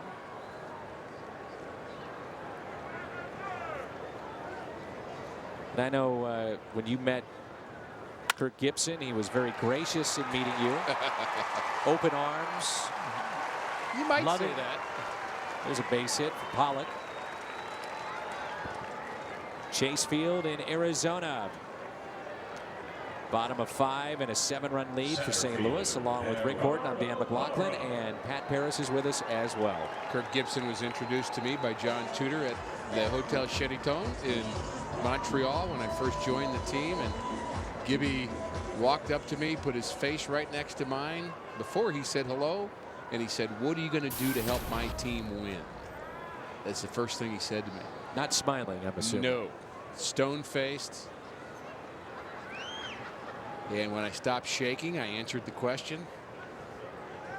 And we became friends after that. And, you know, he only had one at-bat in that World Series in '88. And we all thought Tommy Lasorda was crazy to send him to the plate. Could barely walk. But he created some magical moment, didn't he? Oh, man. It is one of the greatest home runs ever. Went to the ballpark early the next day, and Gibby was the first one to the ballpark, and he was sitting in shorts, and he wasn't going to play again. He had ice all over his body, and he was watching the replay of the home run. In one of the side views, Gibby was going crazy because you could see lights flashing, and they were cars that were slamming on their brakes in the parking lot that had left the game. Green can get that lead man. And Gibby thought that was ironic that so many folks had left Dodger Stadium and didn't get a chance to see that moment. Right field, Justin Upton. Intense player, intense man, but they say inside that dugout and in the clubhouse for some of the younger players, he just puts his arm around them, and you know, a guy that has changed the way that he was perceived maybe as a player and how he is now as a manager. I think he's mellowed some. He's worked on that.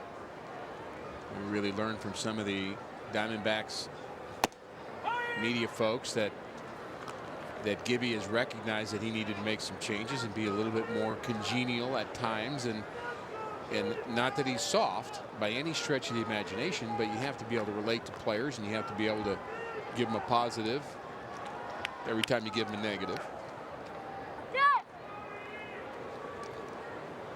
And he's made that adjustment pretty well, and I mean, I would say manager of the year is pretty well. Ron Renicky was second in the vote. Tony La Russa did get some votes for manager of the year a season ago.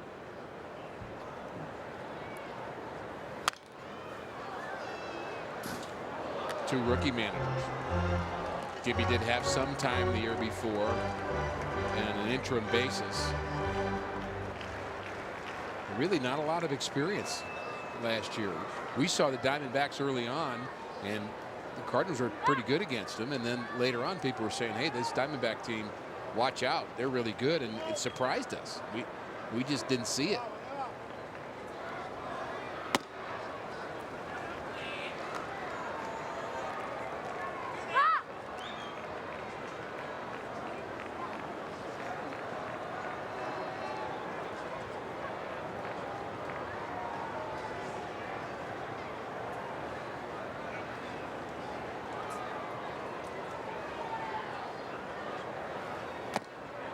And it's a foul tip and held on to by Molina.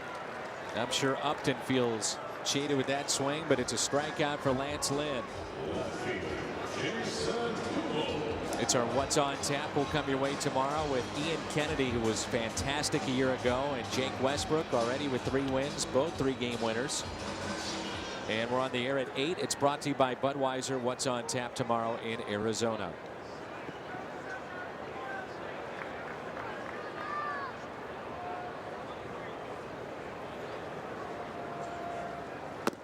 There's that breaking ball, and it misses outside and a little bit low.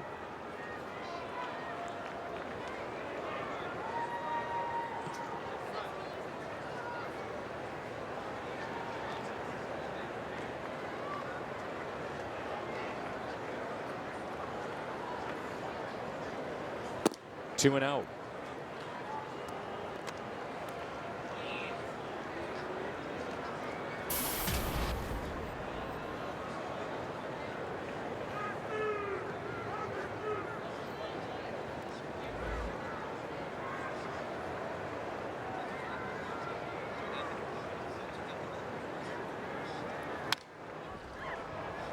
Seems like Lance Lynn has been falling behind an awful lot, but yet Ricky has not had any damage from that. Some guys fall behind, they're done. They don't have a way to get back into the count and get back on top again. But Lance Lynn, 88 pitches so far tonight, has been able to work back into the count. Now he does have a few walks, but his stuff is good enough that you're still going to get some outs even when you're behind in the count. We've seen him throw some off-speed pitches behind in the count. I think it's part of his maturation. 3-1 the count. 3-2. Kubel has walked, stole the base, and also was called out on strikes.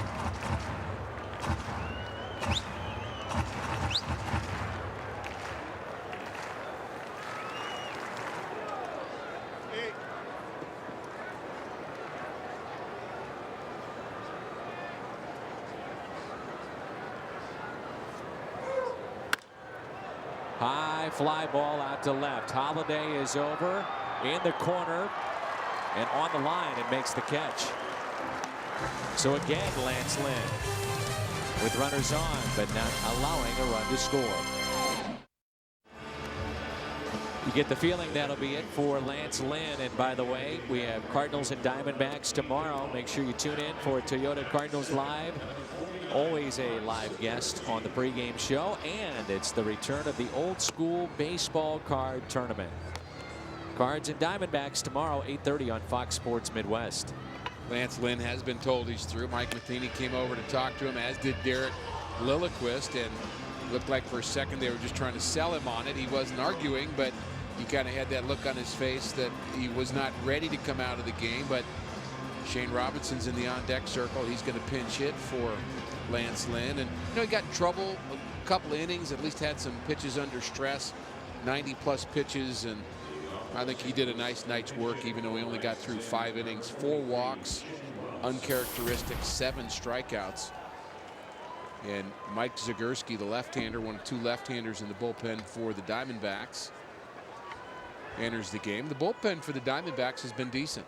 They have good numbers overall.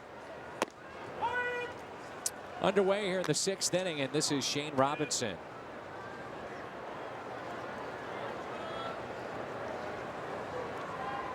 It's our Chevy call to the pen. The lefty, Zagurski, and fouled back by Robinson. How careful do you think Mike needs to be, along with Derek Lilliquist, with the innings of a Lance Lynn as well as Adam Wainwright here, especially early on? Well, I think with Wainwright, you're a little bit more concerned just because you want to build up arm strength as we go along. Arm strength does not seem to be a problem at all for Lance Lynn right now, but you're just trying to make sure that you don't overtax him start after start and have him go 120 pitches a couple starts in a row, or don't ever get that extra day's rest. Occasionally you need to get that as well. Now the Cardinals have done that with Lynn once already. In fact, he got 2 extra days rest between start 3 and 4, I believe. Maybe it was 4 and 5. And he said it actually took him a little time to get the right feel, because that extra couple days he wasn't quite sure when to throw or how much to throw, and really wanted to throw every 5th day. So, it kind of works both ways. I mean, when the guy's going well, send him out there, let him pitch till he runs out of gas. We saw the Nationals in spring training down in Florida. Steven Strasburg, former #1 overall pick, the phenom, and they're talking about him being limited to 150 innings this year.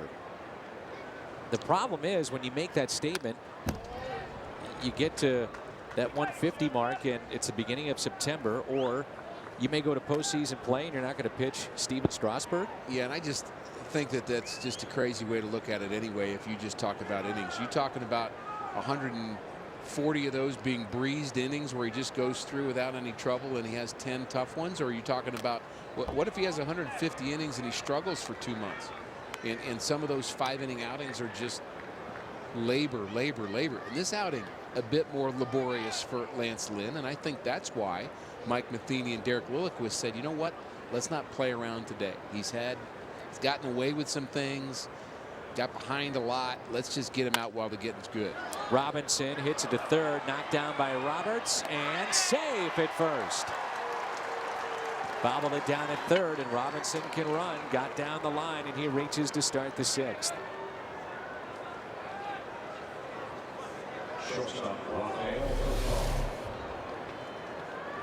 Pulls this right down the line. There's the backhand. This should be an error on the third baseman, Roberts.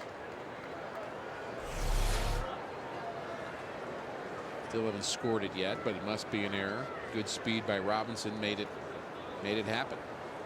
Second error charge to the Diamondbacks, so it is an error. And for Kyle, hits it to Jose Oquendo.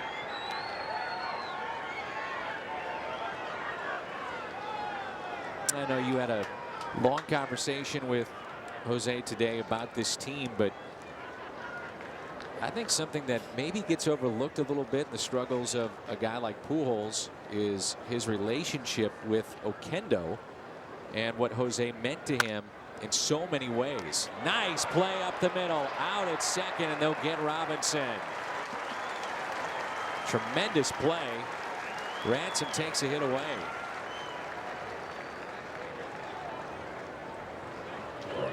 Oquendo was not afraid to say what he felt or what he saw was going wrong with Albert Pujols. Well, that's been true with Albert. It's true with Tony La Russa. He was not afraid to tell Tony what he thought. In fact, one of my favorite things that he ever did was with Tony early in his career, and he said, hey, Pujols needs to make this team in spring training. And Tony tried to talk him out of it and said, not only does he need to make this team, he needs to bat third, and he's our best hitter. And Jose, I mean, everybody by this time could tell that Albert was a special talent, but Jose knew he was ready and pushed for him and argued quite a bit with Tony at that time. And you appreciate a guy that's going to stand up and tell you what he thinks, and Jose Oquendo is that guy. And I'm sure he's doing the same thing for Mike Matheny. You love his baseball knowledge. It's like having an extra manager with you. And as you say, Albert not having Jose now might be a learning curve for him. A lot of things different this year for Pujols. He did pick up his first home run yesterday. There's a fly ball out to left off the end of the bat of Beltran. Catch is made. Every fan that goes to the ballpark on Sunday will receive the David Freese bobblehead presented by Scott's, and that's every fan, and that's this Sunday. We have so many of our fans, roughly around 60 to 65%, Rick, come from out of market on the weekends.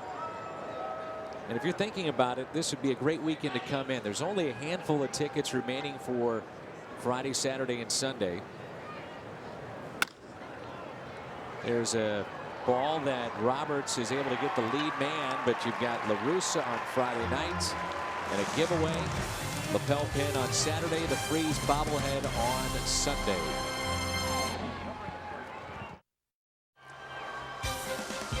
Cardinals baseball on Fox Sports Midwest is brought to you by Taco Bell, Live Más, and by AT&T, the nation's largest 4G network. AT&T, rethink possible.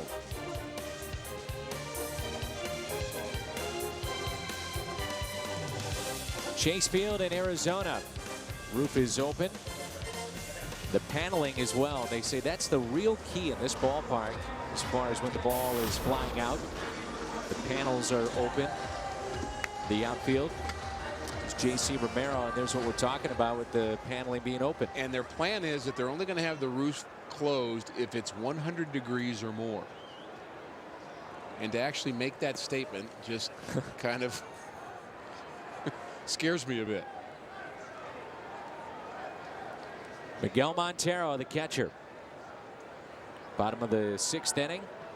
So that's it for Lance Lynn, trying to pick up that 6th win of the year. Ball low, taken by Montero. Romero's done a decent job out of the Cardinal pen. He's been very serviceable second left-hander. Go along with Zepchinski.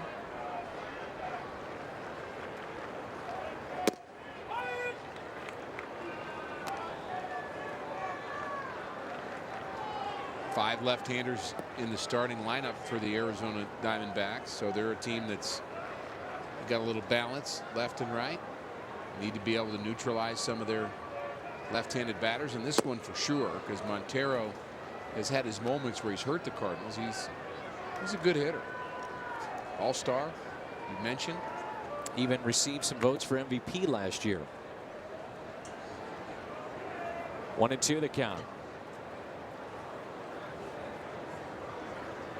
Kind of the anatomy of the decision. You wonder whether who said it first. Did Mike say, you know, Derek, what do you think? Maybe good time to get Lance out early in this game. Or Derek say, boys, kind of, what do you think? I mean, there's that communication that goes back and forth. I think it's always kind of a joint decision. People will say, who makes that decision? Well, ultimately, the manager does. But he sure does care what Derek Lilliquist thinks about it. And so you've got to get input and kind of, I mean, if push comes to shove, Matheny decides. But you want to both talk about it enough to where you're on the same page. And I think that's why many fans and many of the experts that follow this game day to day were concerned about the loss of a Dave Duncan, a guy that has been there for 29 years as a pitching coach and knows this staff inside and out. And a guy that Mike could lean on to say, okay, what do you think with player X? Do we need to take him here? Do we extend him? All those kind of things that come into play. Well, I think that's where it becomes such a compliment to Derek Lilliquist, because he's a guy that's been a pitching coach for a long time. Not at the big league level, but it's not his, it's not his first rodeo either. And he has big league experience as a pitcher, and he's also had a lot of these pitchers on this staff too. He and Dyer Miller both had Jason Mott and Mitchell Boggs. In fact, Lilly kind of got Mott to pitch the very first time and had to have that conversation with him to turn him into a pitcher. So it's not like the guy's out of nowhere. He has not had as much big league experience, obviously, as Dave Duncan, but all the Cardinal folks, the people around him, respect what he knows about pitching. This is hammered. Long, long way out of here. Into the second deck it goes.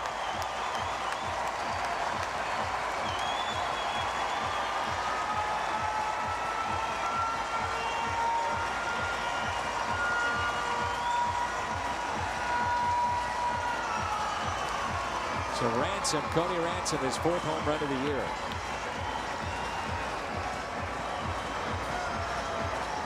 Well, we said he was their hot hitter. He struck out the first 2 times up, and he shows why we said he was hot. Now a 6-game hitting streak for Ransom. He made that nice play up the middle in the top of the inning, but that was a bomb.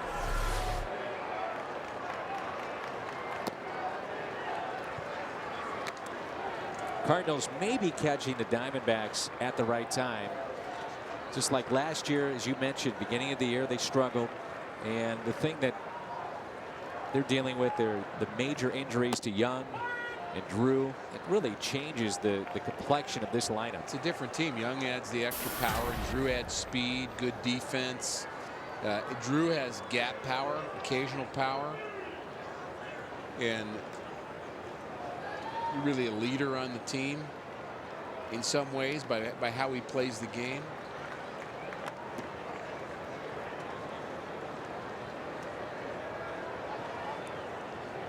See the profile there of Young, and Drew is kind of hidden behind that bar.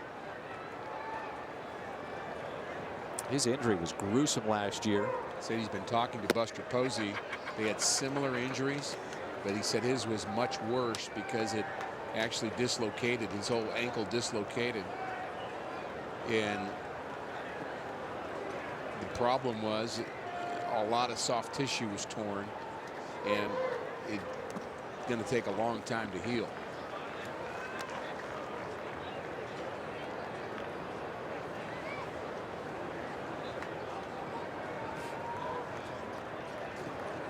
Bring it to the count.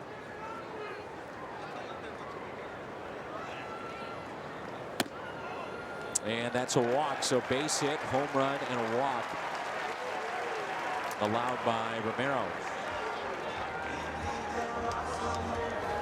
Rick, you did a little bit of everything as Lilliquist is on the phone to the bullpen, but as far as starting and extended relief where you went more than just facing a lefty, and then you were a lefty specialist as well. But you know, for a guy like Romero, you're asking him, and when he came in the game it was 7-0, you're asking him to get extended outs, where sometimes you hear about the mindset of a lefty where they just think about facing left-handed batters, and more times than not the crucial spot in the game when you're brought in just to face that one lefty. Is this tough right now to be extended in this inning? Well, it is in some ways, because the two guys you were supposed to get out, you didn't. And, you know, you have to be, if you're J.C. Romero, confident enough to think I'm a big league pitcher now to be able to get anybody out. I mean, I got to find a way to do that. But the frustration from his point of view is the two guys that he knows he really has to get out close to 100% of the time, he didn't. And that was the base hit by Montero, and now the walk to Overbay. And if the right-hander's in the middle of that, sandwiched in the middle, then you can deal with that, and it's not so much of a problem. But to me, the left-handed specialist that only comes in to face one batter, to me, is less valuable than somebody that can go longer. Maybe that's an obvious statement, but I don't know that you can afford to have a guy just come in and pitch to just one batter. 1-1 is a base hit to left. So 4 consecutive have reached, and Holiday bobbled it out and left, but no advance.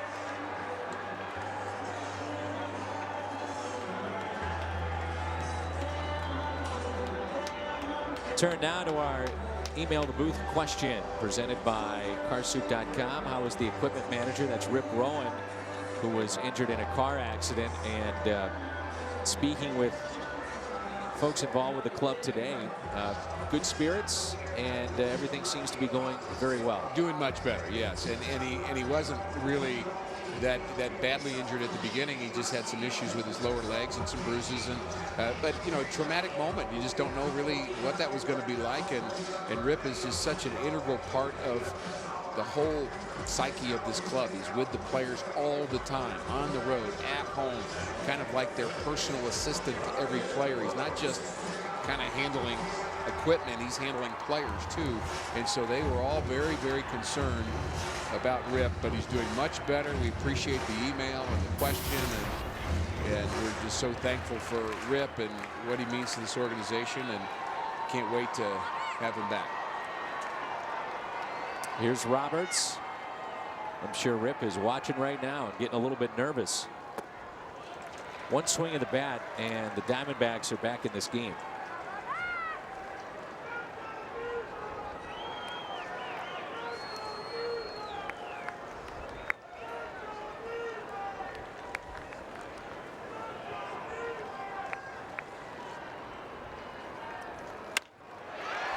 There's a base hit out to left.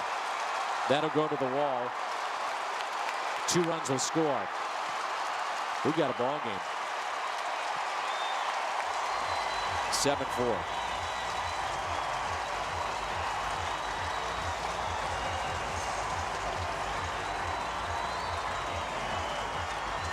And that'll be it. Romero does not record an out. Here comes Mike Matheny. Pitch is hanging up in the zone. Some nights are just like this, and J.C. Romero not able to make a good pitch here in this inning. Again, the biggest problem for him is not getting the lefties out. And the rest of the bullpen is going to have to pick up Mike Matheny and the Cardinals the rest of the way.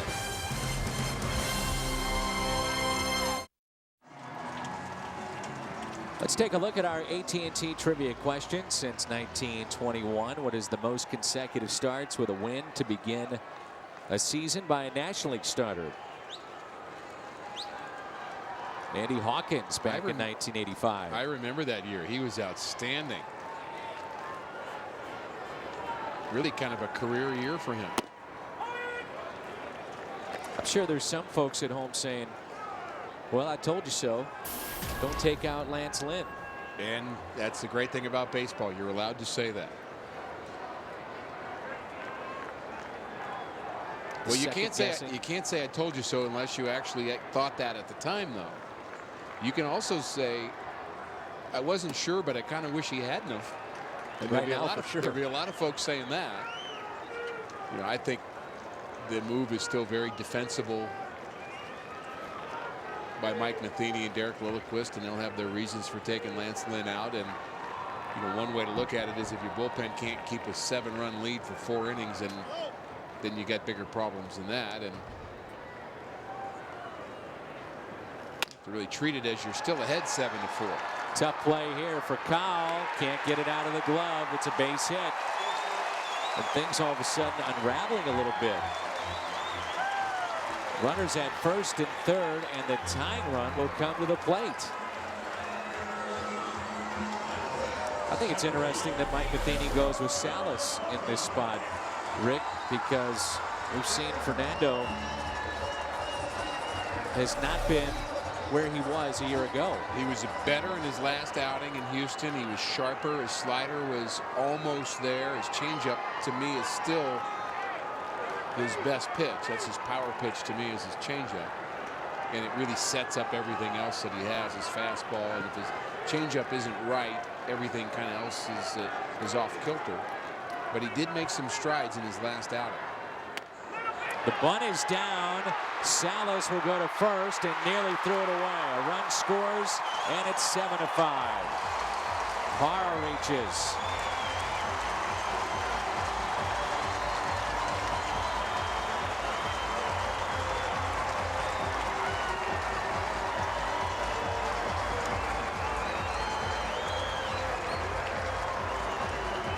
So 5 runs charged to J.C. Romero. And this is a bunt by a guy that can fly. And so it had to be a bang-bang play. And really, Salas has given up an infield hit and now a bunt hit. So you can't really get too upset about what he's done so far. But he's got some work to do. Now you're wondering about Alan Craig, as Craig Conroy, the assistant trainer, is out to talk to him. And I don't like the looks of this conversation.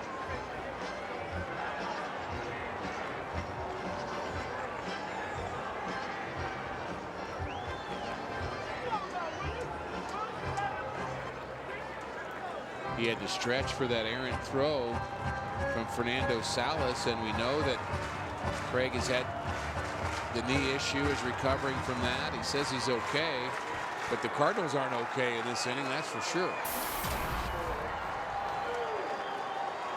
You sent everybody to bed early on, Dan. You need to wake them up. Yeah. Here's Goldschmidt.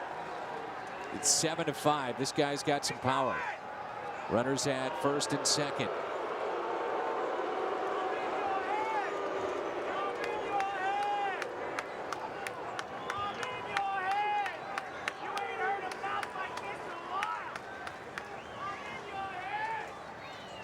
.6'3", 245 pounds. Popped up, and that'll find the seats out of play.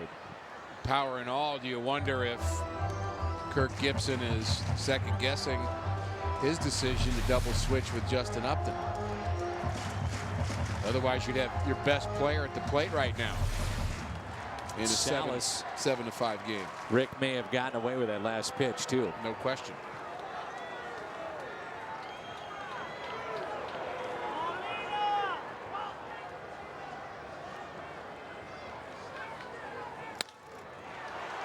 Down the right field line, slicing foul and out of play.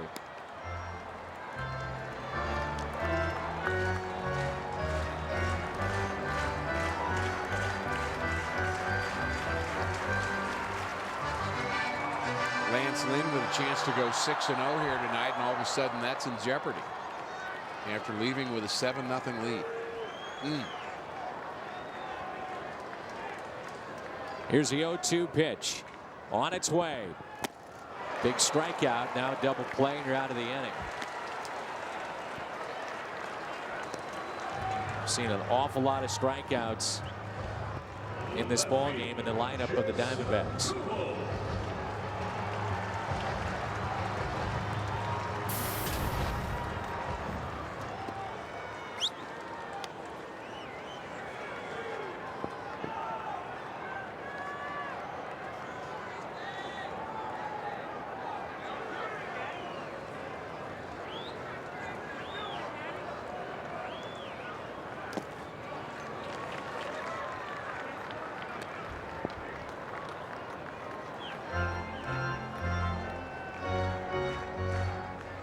Seven to five, 5 runs here in this inning.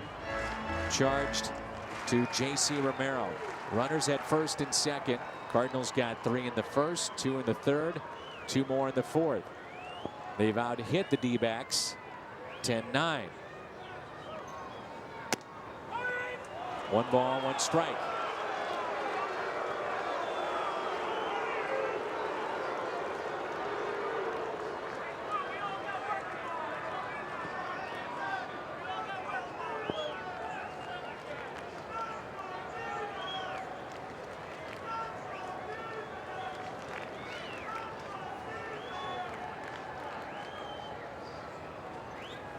One is foul.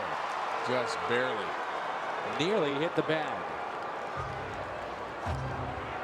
We said Kirk Gibson is mild-mannered now compared to where he was as a player, but that may get a test before this game is through. Wow. Very close. Looked like it hit right in front of the bag and just barely went in foul territory. Tim Welke right on top of it. Here's a 1-2 pitch. Just got a piece.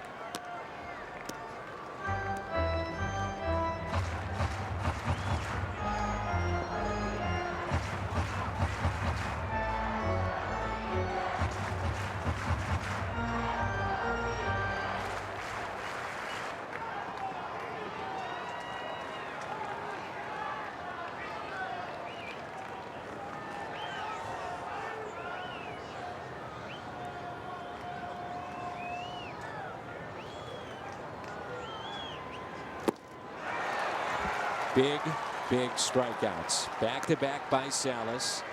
Now there's 2 down. And before it's all said and done, Rick, this could be a big confidence boost for Fernando Salas. And there's that changeup. Really good movement down and away. Took a little off of it. Kubel way out in front. He struck out twice. He's now 0 for his last 19. And one more out here, and this is a tough guy to get out in Miguel Montero. And the Cardinals will feel fortunate if they can get through this inning with no more damage. But there's been plenty of it.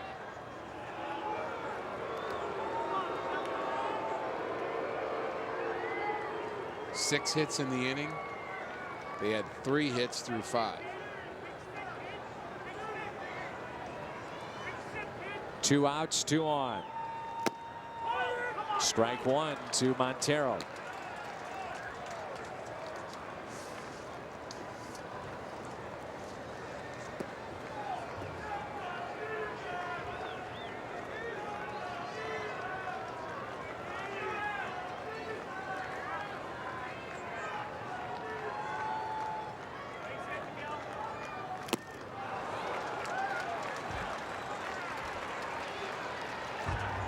Seeing a lot more movement from Salas on his pitches. A lot of pitches early in the season straight or straighter than we saw last year.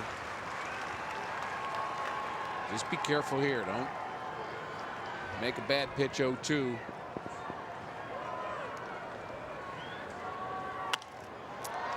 Is it something mechanical to get better movement for Salas?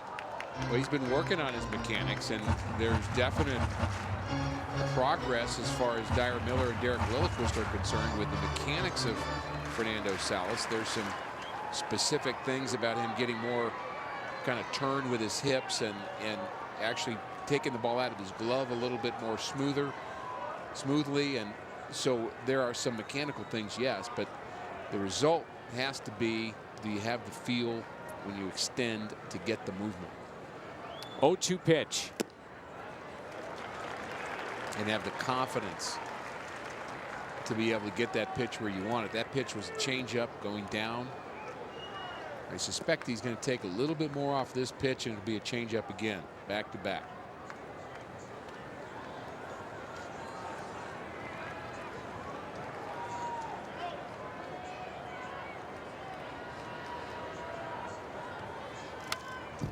He went with the fastball up in the zone. Change the eye level.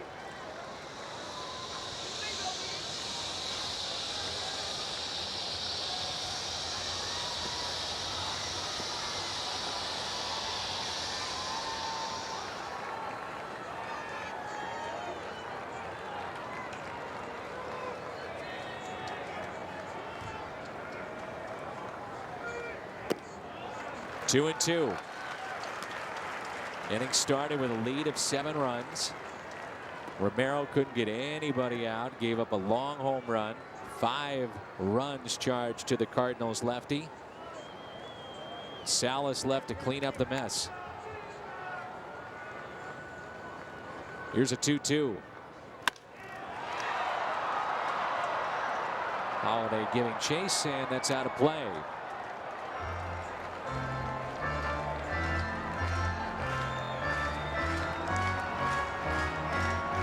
I think in this inning, I think there'll be more questions about not Romero coming in for Lance Lynn, but maybe Romero staying in too long. Absolutely.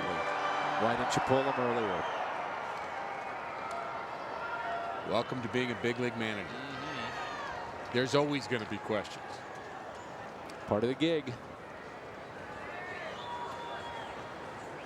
The 2-2 pitch.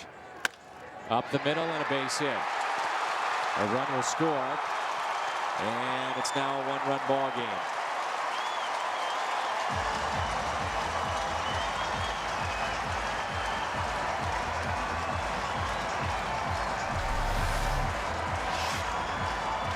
That pitch got up. That was not a good location for Fernando Salas.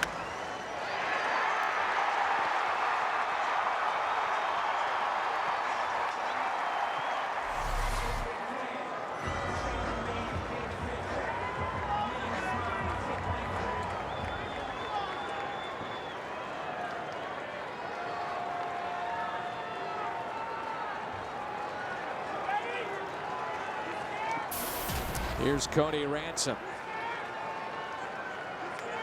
He got it all started with that 2-run blast. If there weren't stands out there, it'd still be flying. He crushed it.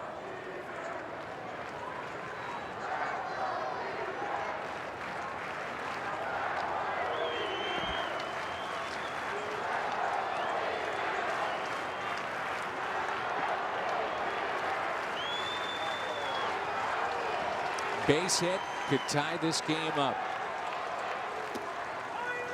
1 ball, 1 strike.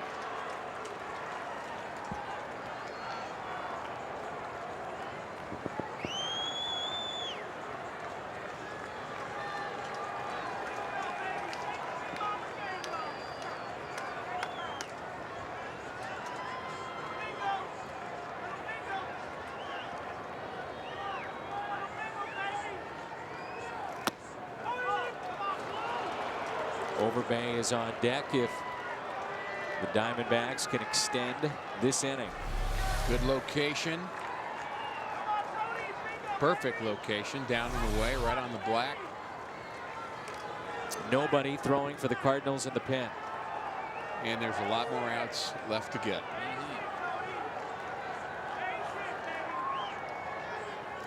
Got it. Cardinals will exit inning number 6. with just a 1-run lead. Diamondbacks have made it a game in game 1 of the series. 7-6. We've got a ball game as we move to the 7th inning here at Chase Field in Phoenix, Arizona. Let's take a look at our Nissan drives of the game. Rafael Furcal, long home run into left center. Then it was Beltran. Back to back with Holiday. The Nissan drives of the game.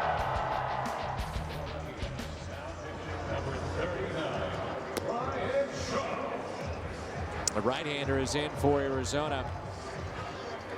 Brian Shaw. Good ERA, no wins, 2 losses in his 13 appearances. And a couple of saves out of the bullpen.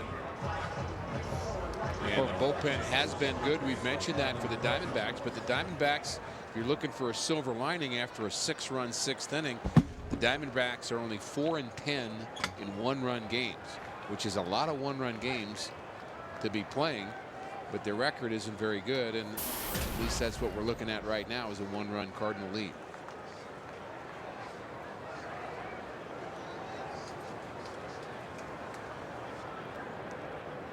We saw Alan Craig limping. It looked like he tweaked something with his leg. That wide throw in the play at first, and Cardinals did check on him after this. Well, kind of an uncomfortable movement, and kind of limped a little bit after that, and it may be unrelated to his knee issue. I mean, you never know. It kind of a wild play he had to make. High fly ball. Deep center, will it carry? Yes, it's a home run. Alan Craig into right center with that long home run. Cardinals have hit 4 on the night, and they lead it 8-6. How about that power? Ball carries in the desert, doesn't it? Woof. It would have carried anywhere. The ball was crushed to center field. It's a fastball up. Might have been a cutter that didn't cut. And that ball went to straightaway center field, a long, long way from home plate.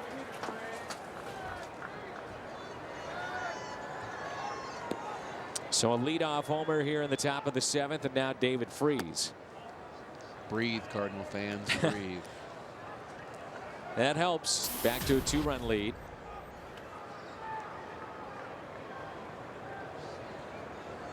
Well, you mentioned the cutter, and that's become such a popular pitch in Major League Baseball, and a huge reason why is the success of Mariano Rivera over the years with that cutter. Shame what happened to him earlier this week, getting hurt. There is a blessing in disguise, is that he's come out and said, all right, if I even was debating whether or not to come back next year, I'm not going out like this. I will come back. I was a little surprised by that, frankly. I mean, you're going to go out somehow. I mean, we're not going to think any less of Mariano Rivera for getting hurt in spring train or in batting practice trying to shag a fly ball. I certainly wouldn't think any less of him. I just think he's been as good a postseason competitor in any sport that you can think of in the last 15 years. Here's a 2-2, and Freese hits it out to center. Did they go back to back? It's off the top of the wall. They're going to say that's a home run. For the 2nd time tonight, the Cardinals go back to back. This time it's David Freese.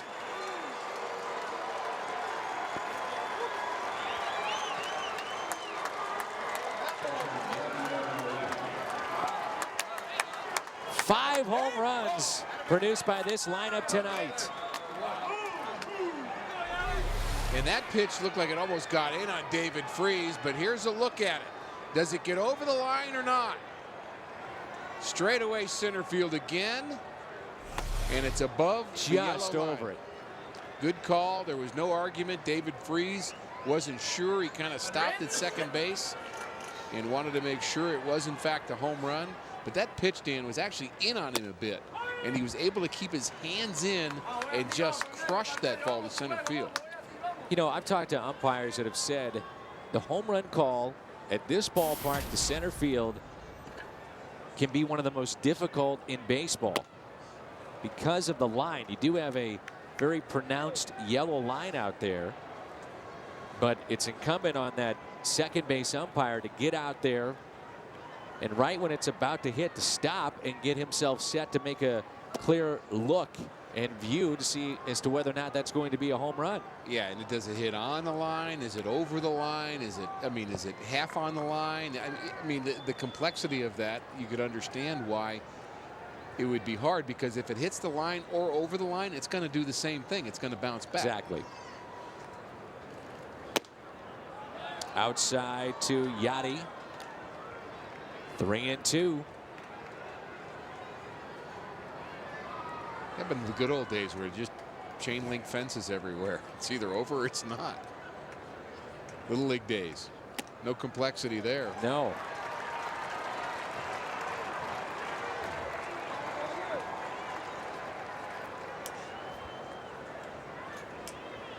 You hit a ball this hard, it ought to be a home run. Cardinals have gone up by 3 again. Inside the ball. Huh. Quick bat speed. Real good indication when you looked at that view from the side, Dan, just how quick the bat gets through the zone for a big league hitter.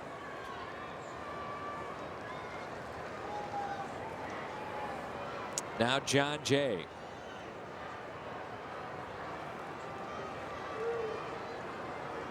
Very short lead at first.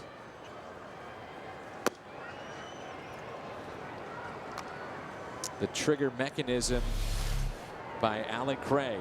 Bat going forward right there, and boom.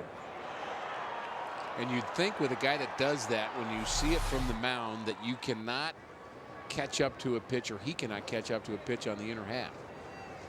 When you see the barrel, the top of the bat, that is an indication that he's going to have to really work to get that bat head back and in position to throw his hands, and he's going to have to do it quickly. Talk about bat speed through the zone. He's working against himself at the beginning, but it becomes a trigger for Alan Craig that works for him. Rick, how about some of the young talent that has been on display here the last year or so and merged in postseason play, but tonight, great example. Lance Lynn on the mound. You got Alan Craig with a home run. John Jay at the plate. David Freese. Future looks pretty good, not just this year, but beyond. Agreed. That is a ball that's at least slowed up by the pitcher, and it may have been to the advantage of the Cardinals as it slowed it up. Could have been a double play possibly.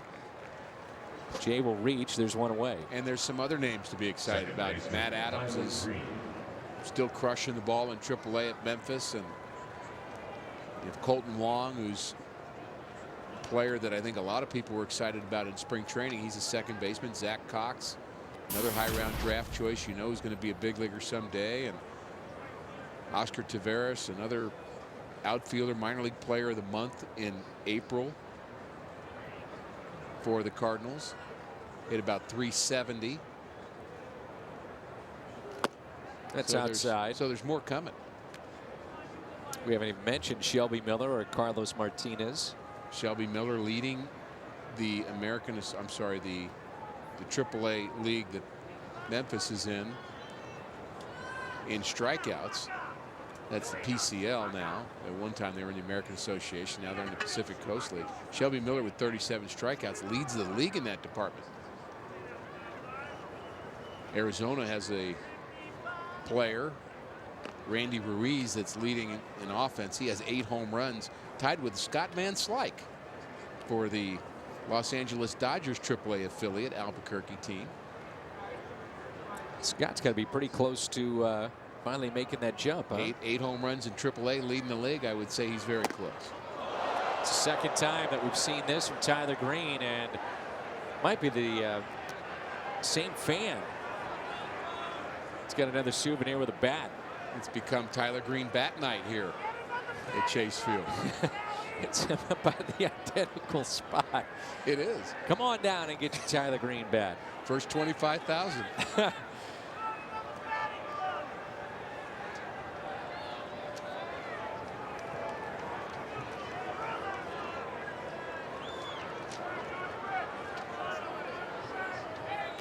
You don't want them fighting over a bat. I know there's eeny meeny. I think they're auctioning off the bat there. And there's times where, you know, they're trying to get the player's bat back for them. I know folks ask that question quite a bit. And so what they try to do is come up with maybe an autographed ball from the home team or something so you can get the player's bat back. And you just hope nobody gets hurt when a bat flies into the stands. Clearly, that's the #1 concern. Chris Maloney was the manager last year at AAA Memphis. Now it's Ron Pop Warner, the head man. And that's something that John Mozeliak has done, is that he has promoted from within. And it's not just the players getting maybe a longer look, some of the younger guys, but also coaches and managers moving up. That's important. If they don't see a light there, they're going to get discouraged. They're not going to be as bought into the system. They're not going to be as excited about what's going on at the big league level. All those things, you know, you're an organization, and you have to be everybody on the same page from top to bottom. And you don't even really want to think about it as top to bottom, because for Tavares and for Zach Cox and for Colton Wan and for Tyrell Jenkins and all the other minor league players that are Shelby Miller, they're where they're supposed to be right now.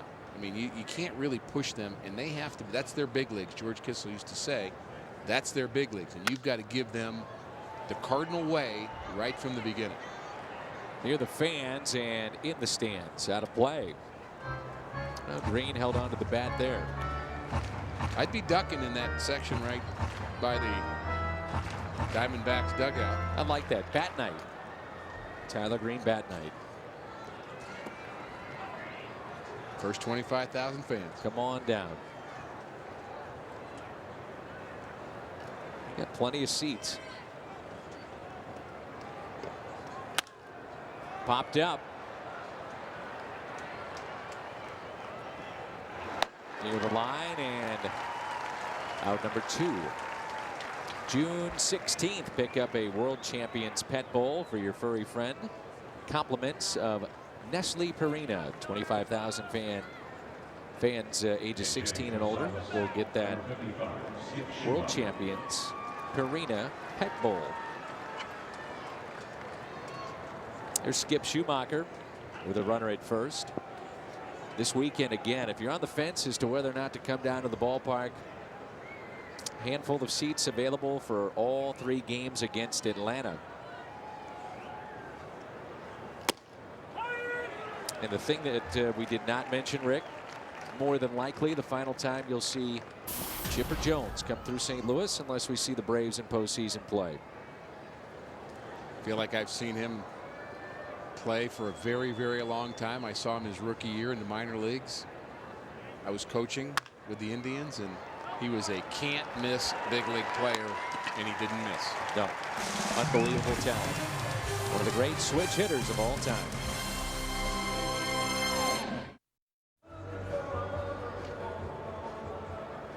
Our Schnucks difference maker. The Schnucks difference, and that's Alan Craig.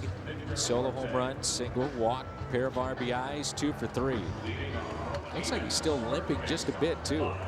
Sure does, and Cardinals are not ready to lock this one up yet either. 9-6 lead. They've shown the power. They showed it early on.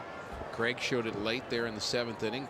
Craig and Freese back to back, but just a 3-run lead all of a sudden doesn't feel very safe after what the Diamondbacks did in the 6th inning.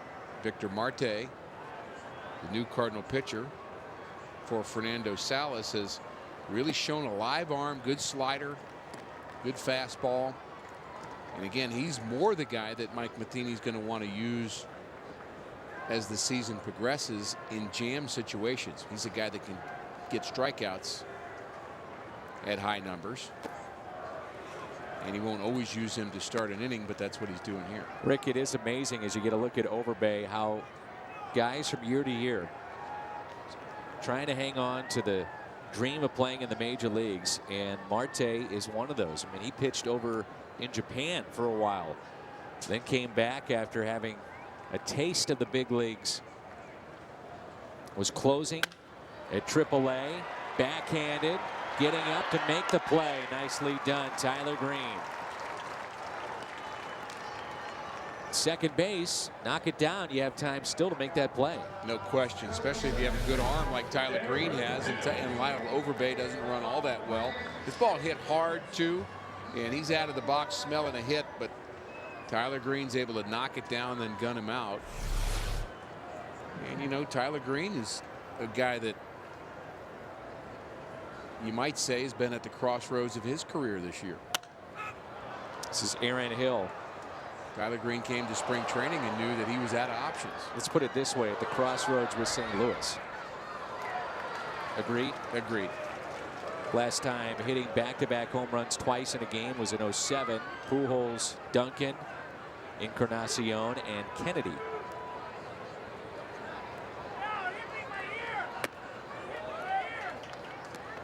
We used to have a lot of fans email us about Juan Encarnacion, and we hate to say it, but we have not heard from him. You know, very hard to find out. We've asked multiple times, asked Tony La Russa and Albert and Jose Oquendo and anybody that may have been in contact with him. And you know, what I do know, I remember Jose Oquendo telling me that he was a real estate tycoon in Dominican. Very, very sharp guy that had made very good investment decisions and was going to be fine after baseball. Sure. But still a shame when he got hit by that foul ball off the bat of Aaron Miles. It's the scariest situation you'll ever see in Major League Baseball, and actually changed what the Cardinals would do with the screen near both dugouts by the green seats. It actually got added and then elevated. And, you know, to me, Rick, it's pretty amazing you don't see it more often. You know, as many pitches are thrown over the course of a major league season night after night, that you don't see injuries like that, whether it be from foul ball with a fan or what happens on deck. Roberts was jammed, and Marte 1-2-3 inning. 8th inning rolls in when we come back.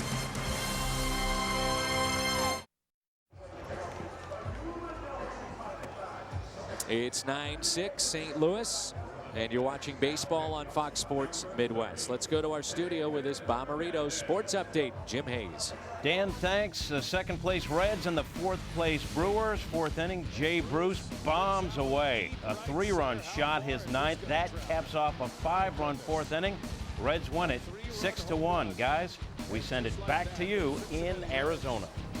All right, Jim, thanks. Looking forward to you and Hungo coming up on the postgame show. Top of the lineup for St. Louis. As Jim mentioned, that's now 9 home runs for the right fielder of the Reds, Jay Bruce. For Kyle homer tonight, the Cardinals have hit 5. They've gone back-to-back twice in this ball game. This is Hernandez, the right-hander, in for Arizona. Does it feel like enough runs to you yet? No. Nope, me neither. I say that for a couple of reasons. The way the ball's been flying out of here. Yes. And number two, most in the major leagues a year ago, Arizona had 48 comeback wins last season.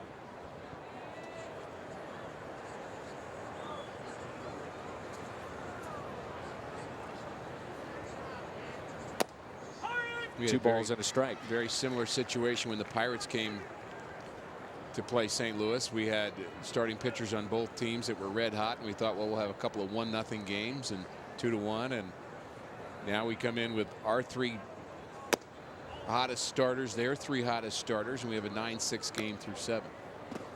We haven't talked about it, but Wainwright picking up the win yesterday. What did you think? It was great to see. He really was much better with his fastball. Mound demeanor was typically good, as it always is, and the high strikeout total Dan, to me, that's a good indication. 7 punch-outs, only 1 walk. And he had some moments of kind of vintage Wainwright. Not, he's not 100% what he was, but if he does that every time, that's plenty. Furcal spoils the pitch. 3-2 the count.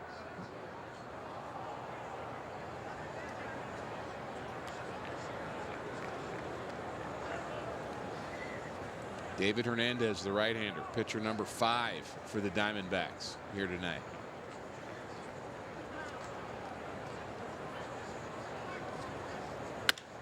And that's up the middle and a base hit for Rafael Furcal.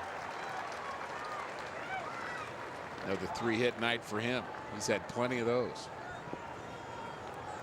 Remember when he first came up with the Atlanta Braves and how much fun this guy was to watch, both at the plate, causing havoc at the top of their lineup, but then he possesses and still does an absolute cannon for an arm. Furcal now in St. Louis after getting 24 hours to decide whether or not to come to St. Louis. Trade had been made. Management went to Furcal and said, all right, you're not going to play down the stretch. We have a young shortstop at Gordon. We want to see him. He's also the guy of the future at that position. Furcal said, why not? I want to play every day. I'm going to be a free agent. Move that paid off for both he and the Cardinals. Beltran fouls it back.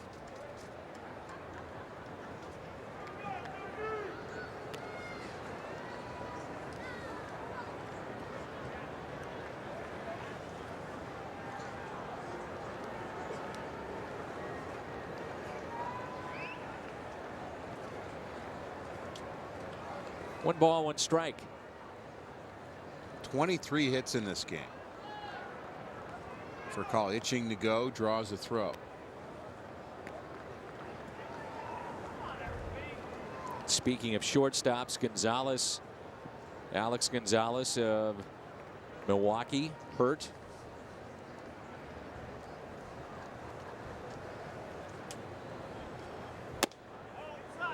Isturiz is the backup. He's been a little nicked up too, and Milwaukee is trying to figure out what to do with all the injuries.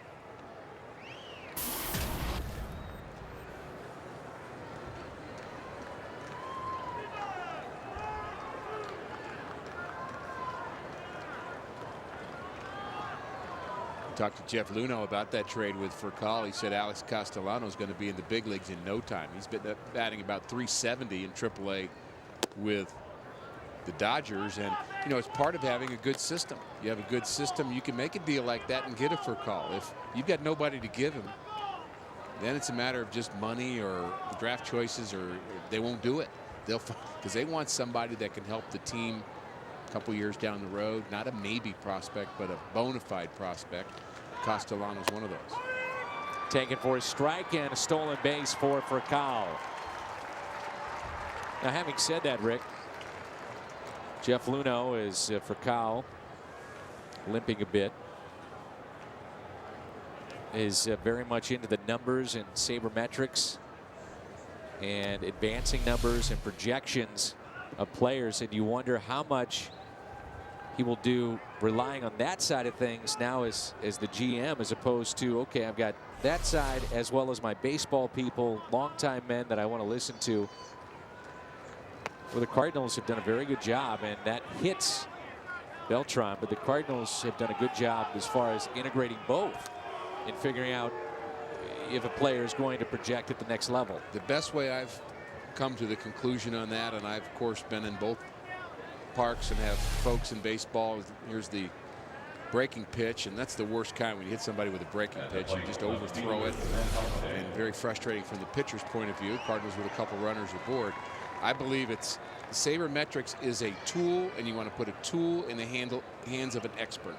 And so you get a baseball person that knows what to do with the tool, then you've got the best of both worlds. Chance now for Holiday, 3-run lead. You don't want the baseball guy using old tools that don't work anymore. Give him the new tools, but if the tools aren't in the hands of an expert, they're not usable. Sometimes the eye test may be the best, huh? Mm-hmm. Guys that have been around a long time that understand the game.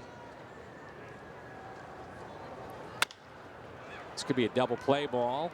Short to second and out at first. Double play, 6-4-3.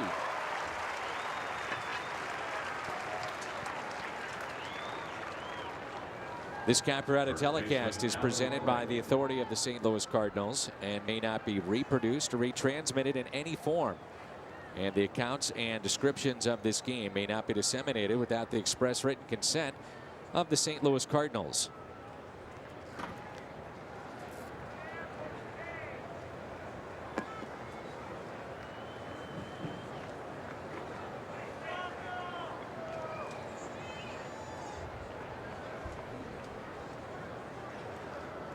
Now Alan Craig.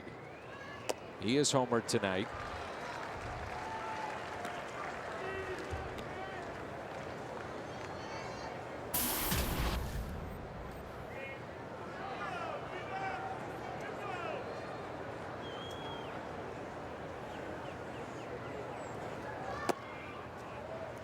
You would like to think that that double play that Matt Holliday hit into will not be a memorable, important part of this game. But if the Diamondbacks find a way to put some more runs up in the next couple of innings, it will be. 1-1 pitch. A year and a half ago or so, Alan Craig was sent down. We were in Houston. I ran into him as he was leaving the team hotel. And I asked him about it this offseason. I said, "You remember running into me?" He said, "I absolutely do." And he said, "I'll never forget how dejected I was by being sent down. I thought I could stick with the club and should have stuck with the club." But he said, "You know what? It's all worked out. My confidence is sky high, and I know there's no looking back. I belong to stick and play every day at this level."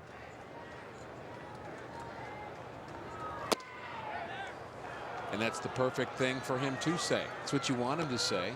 And it begs the problem we talked about earlier about playing every day, and Berkman playing every day, and Beltran and Holliday and Jay. They can't all do that.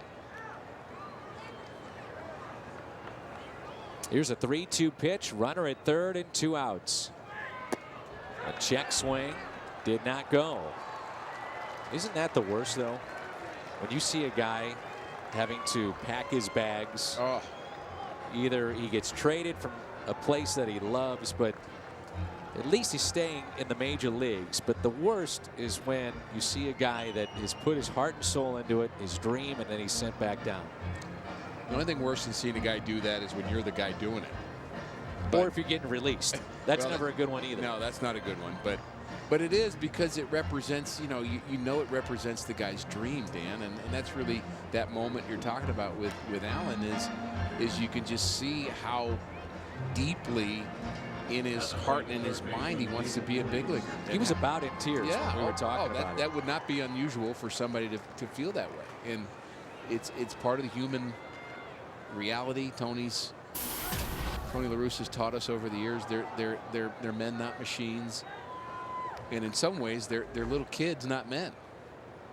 And I think both of those are true about big league players. Runners at first and third for David Freese. He is homered tonight. He and Craig went back-to-back, back in the 7th.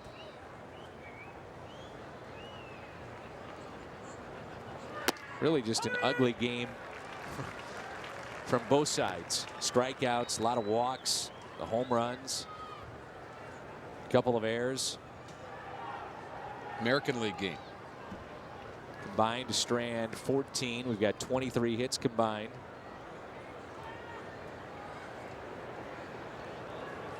And that's hit sharply to third. Force play at second. Cardinals were threatening to add to their lead. They can't. It's midway through 8. It's time now for our AT&T Uverse Reverse Recap. If you're just joining us, home runs aplenty. Lance Lynn, 5 innings, 3 hits, no earned runs. Saunders was knocked out after 3 1/3, gave up 6 earned. Cardinals back-to-back home runs in the 3rd and the 7th innings. A leadoff home run by Rafael Furcal to start the game.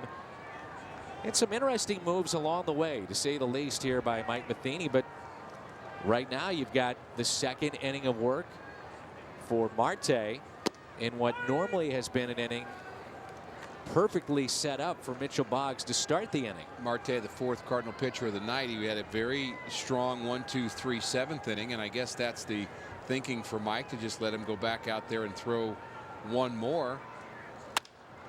Off the glove of Marte. Green is there, 1 away. We're at Chase Field in Phoenix, Arizona.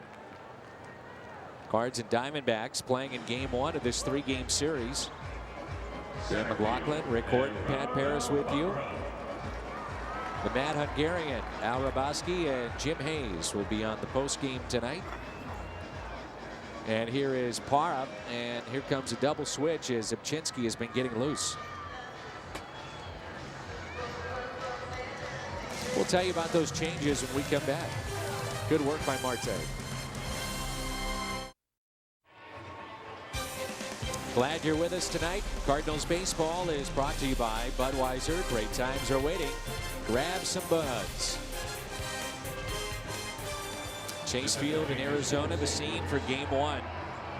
And Zubchinski, Mark Zubchinski, the lefty, will come in. So Marte gets the first out, and Zubchinski, who could be so tough on lefties, is into the ball game, and first man he'll see is Parra. Now batting center field, Gerardo Parra. Phoenix Coyotes have wrapped up their series, so the Western Conference Final. I don't think anybody had Phoenix and Los Angeles, but that's what you've got. Coyotes win it 2-1. Unfortunately, not talking about the Blues advancing, but congratulations nonetheless, getting in the playoffs and advancing. Great season, a lot of fun. Good players from top to bottom in that Blues team, and just really just exciting hockey. And I know St. Louis fans enjoyed the ride. Wish the ride was going a little longer, but a lot of hope for the future. Zubchinski, Dan, by the way, has essentially become the 8th inning guy in this game, and that's why Marte pitched to one batter, just to stretch to the lefties. 3 out of the next 4 batters will be left-handed, so he becomes the bridge that is often Mitchell Boggs. He's the bridge now to Jason Mott.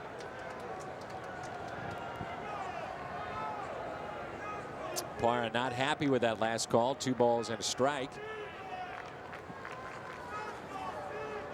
He has singled tonight. He's tripled. And bunts one foul.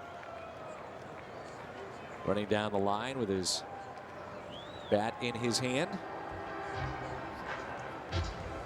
We're told by our good friend Derek Gould, who's a writer with the Cardinals, the Post-Dispatch, and follows the club, that he has had some follow-up with Juan Encarnacion. Said he's actually living in Florida now and has a foundation there and has some activities that you can find if you Google him, and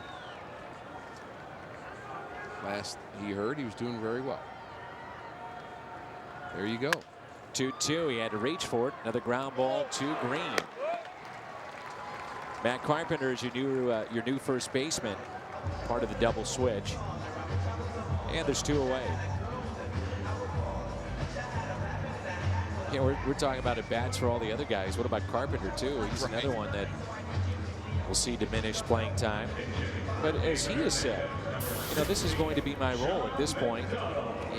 Staying in the big leagues and being ready to play first, third of the outfield. Here's John McDonald, infielder, backup for Kirk Gibson. Every time I see this player, John McDonald, who played with Toronto, I think of the play where A-Rod yelled, "I got it," and John McDonald was the defensive player who got kind of upset about that, and actually said, "I got it," and McDonald pulled away from it and let the ball drop, and it became a run-scoring hit in the Yankees in Toronto, and many kind of thought that was poor sportsmanship, and really it's against the rules of baseball to be able to do it anyway. what A-Rod did, but McDonald was the player on the Blue Jays team that was in on that.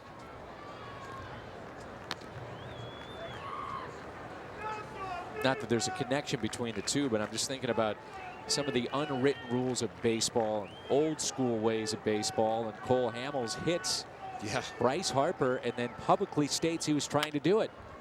Yeah, well, that's and he's suspended for 5 games because of it. Of course, he's a starting pitcher, so what does that mean? With an off day, he really doesn't even miss a turn. Gets pushed back a day maybe, but really the baseball way to do that is if you're going to do that, you have your reasons for doing it. We all have our different reasons, but you don't say that. And not that I'm an advocate of lying, I just think some of the truth you just don't need to come out and say, yes, I hit him on purpose. That's really kind of a no-no from MLB point of view, and they had no choice but to suspend him. He said it was his, and I'm paraphrasing here, but his welcome to the big leagues type of thing that Hamels was talking about. But buy him some flowers. I mean, that's much more welcoming. By the way, he would score later after being hit, and he scored stealing home. Right. So take that. One thing Davey Johnson has said, the manager of the Nationals, he said, I love how hard Harper plays. He said he's picked up and elevated the rest of his teammates with his level of intensity. So love him or hate him, guy plays hard. You do have to appreciate that. Well, a lot of times people hate guys like that because they're so good and they're 19. There's a jealousy factor. No there's question. The contract. There's all those things that come into play. And he is brash. There's no question about it. But I'll tell you this, as a baseball fan, if I know he's playing, I'm not missing many of his at-bats. I went back and was watching MLB.TV. I have that, and I went back and we got done with our game, and I'm watching his debut at Dodger Stadium. I wanted to see what he's doing.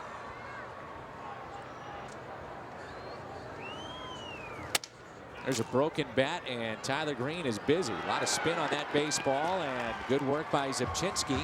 Very nice work. That'll send us to the 9th inning. It's 9-6 St. Louis. Back here at Chase Field in Phoenix, going to the 9th inning. Coming up right after the game, of course, Missouri Lottery Cardinals Live. Jim Hayes, Al Raboski in studio. They'll be talking about Lance Lynn putting his name in the Cardinal history books. Also, the first inning fury continues for the Redbirds. And Dan's going to talk more about that Hamels-Harper tete-a-tete that you guys were just talking about as well. Mike Matheny's club has a 3-run lead. Dan, Rick, back to you. All right, thank you, Pat. And Mike Matheny trying to escape, maybe the best way to put it, with a win tonight as we move to the 9th inning. Cardinals lead it by the score of 9-6. Well, he'll be questioned for some of his moves, but he'll be questioned a little bit less if the Cardinals can hang on and win this ball game. The Diamondbacks go to their bullpen again. The lefty is Craig Breslow, who spent his career, or most of his career, in the American League. Most recently Oakland, also played Minnesota and Cleveland. And, you know, he's your typical left-hander that has a degree in molecular biophysics and biochemistry from Yale. Just your typical lefty. Typical run-of-the-mill lefty, huh? I'm sorry, I said Yale. He went to Harvard. There's a big difference. Or so I'm told.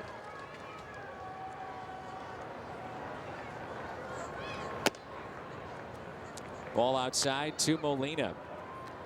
4th time, by the way, in franchise history, the Cardinals have hit 5 solo home runs in a game. The last time, 2007. They have never hit 6 solo home runs in a game.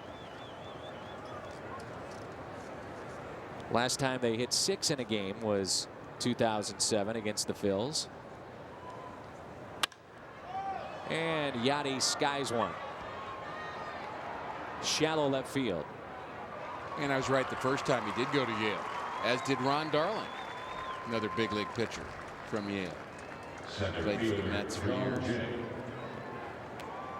I find it interesting, Rick. You look down in that Cardinal dugout more times than not tonight. You'll see Lance Berkman standing next to Mike Matheny or sitting right next to him. you hear from so many players that will tell you that as they advanced in their careers, at the tail end of their careers, when they felt comfortable enough to do this, they question moves of the manager, why they do certain things, manage along with their manager. If they have aspirations of coaching or an interest in managing maybe at some point.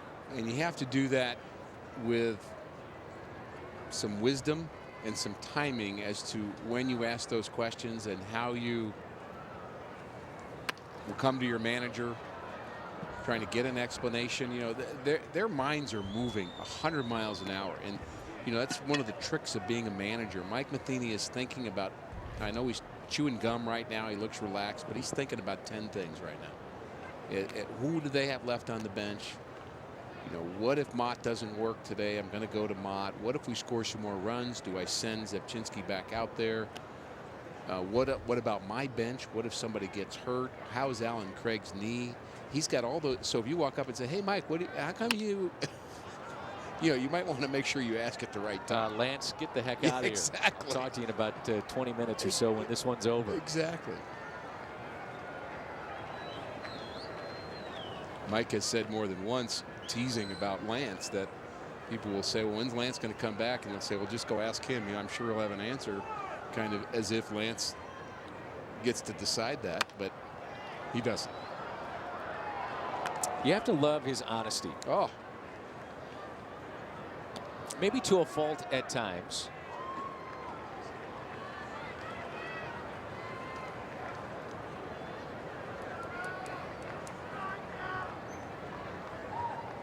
Maybe too honest for Bud Selig's liking at times. But what a player.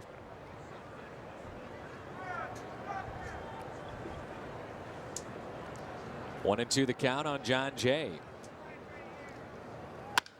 Jay slicing one into left center, and the catch is made on the run. There's the Gold Glover Parra. I told you he gets pretty good jumps. He showed you right there.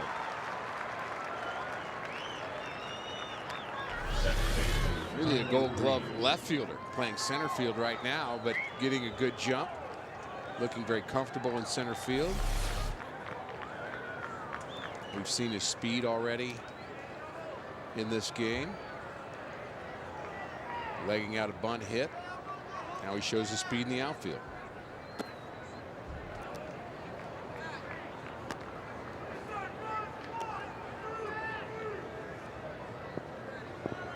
Dodgers leading in their game 4-1 against San Francisco as Green pops one foul. Matt Kemp is now batting .406, 3 for 3 with a walk tonight.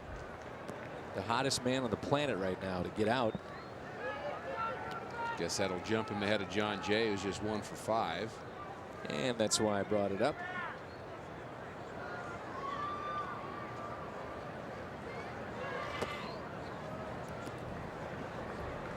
Like you said, John Jay having an under the radar year, hitting .390.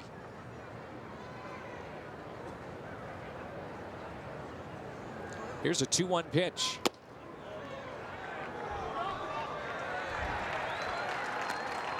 Two and two.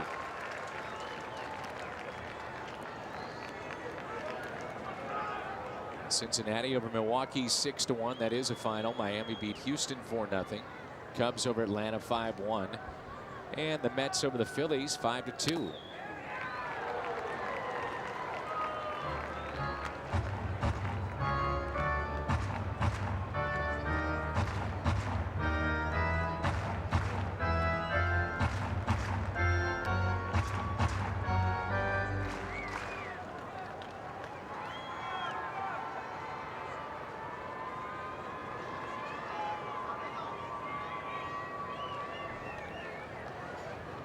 The 2-2. Green fights it off into center. Parra coming on to make the catch. Nicely done by the center fielder. Mott coming on when we come back.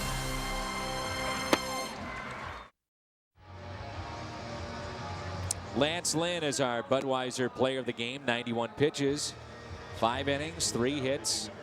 The concern, I'm sure, for Mike Matheny, the walks. He had 4 of those, struck out 7.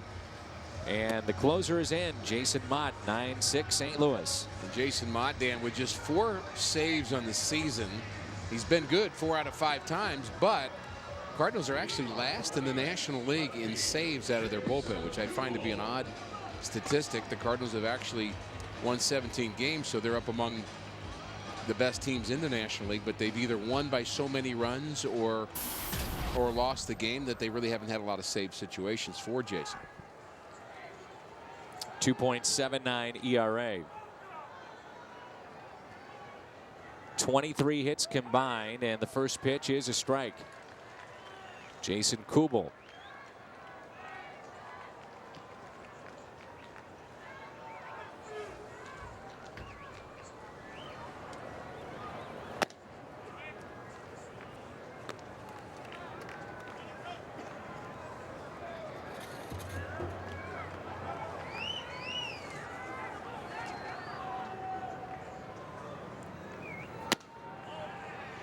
.98 on that pitch, missed in.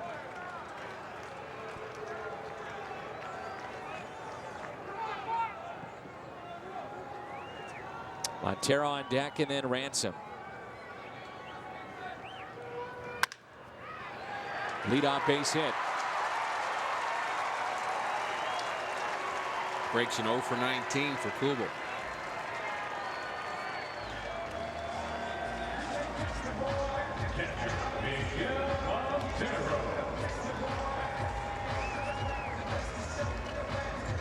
We've seen Mott using that secondary pitch a little bit more often this year, which has been beneficial to Jason to go along with that high octane fastball that he possesses.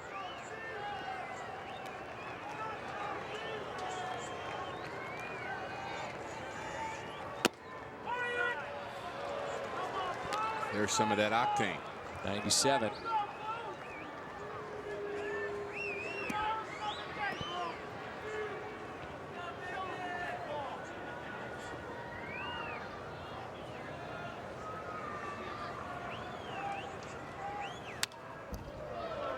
In on the hands of Montero, that hard fastball in. 0-2.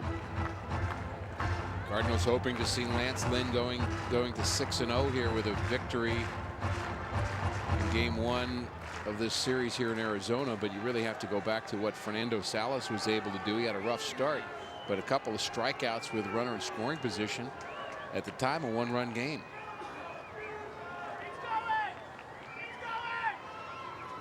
And he strikes him out. 99 on the gun. First strikeout from Mott, 1 away.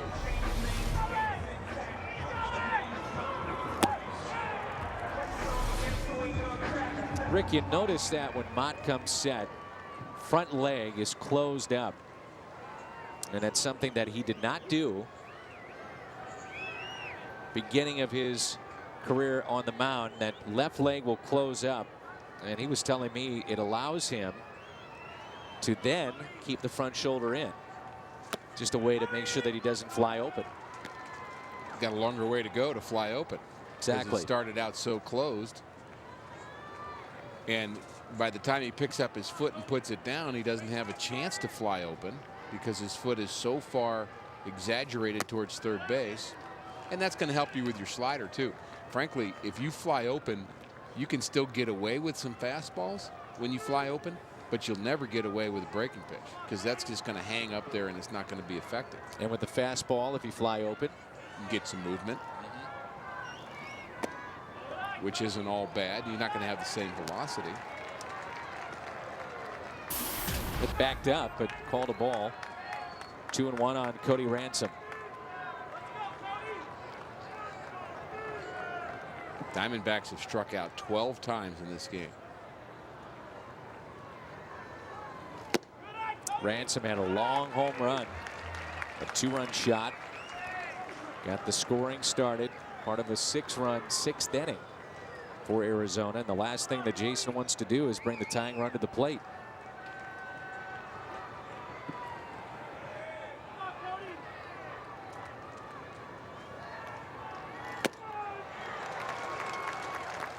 This is the amazing thing, Rick, about a guy throwing this hard, they know it's coming. Yeah, I mean, right. there's no doubt. It's here comes a fastball, and they still can't catch up and hit it. These are the best in the world, what they do.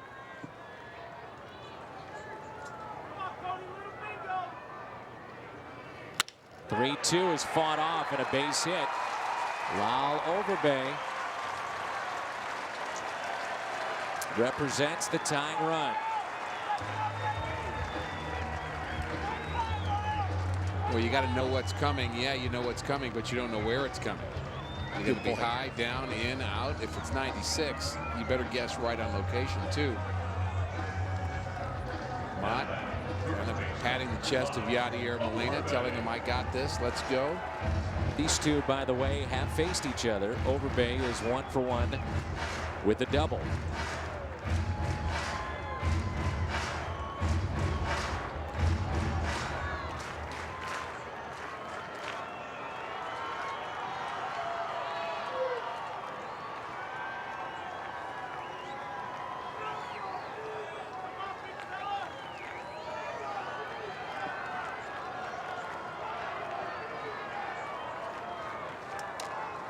Jim and Al are standing by for the post-game show.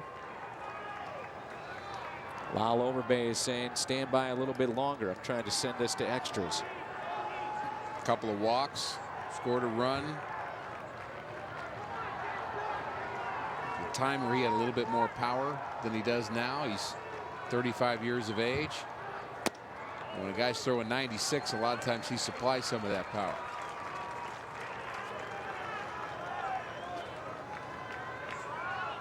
Double play could end this ball game. 1 ball, no strikes.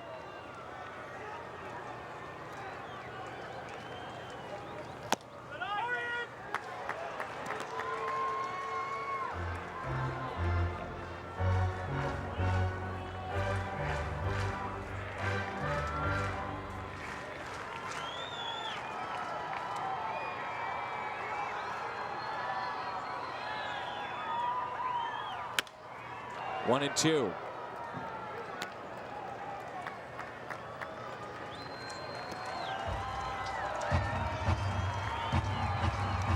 Anxious moments for Mike Matheny. Kirk Gibson thinking he might be able to steal one in the game that he probably thought was lost long ago.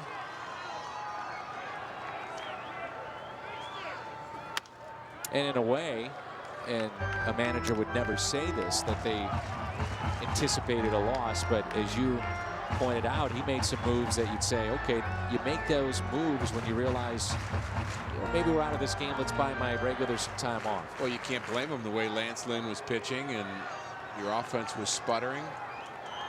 Your starting pitcher had a rough night. Why not give Justin up some time off? He probably doesn't get very much of that. Got him. Strikeout of Overbay.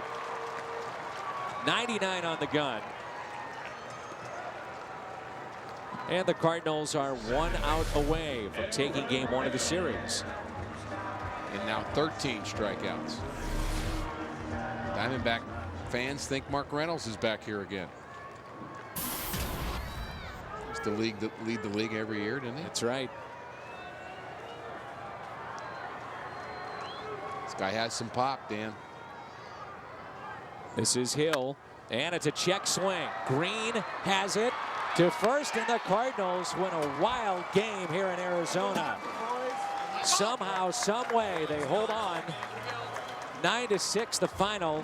The long ball was a big, big factor tonight. Bullpen had some trouble early on, but the last guys got the job done. Victor Marte, Mark Zepchinski, and Jason Mott were outstanding the last 3 innings. Win number 18 for St. Louis.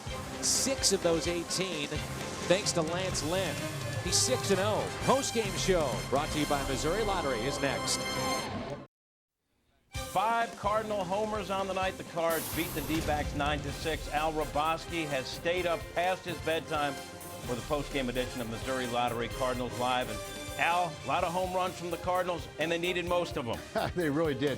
A little scary right there, but it was a 1-run game at one time, but closed out with 3 runs Just a good victory, good way to start the final phase of this trip.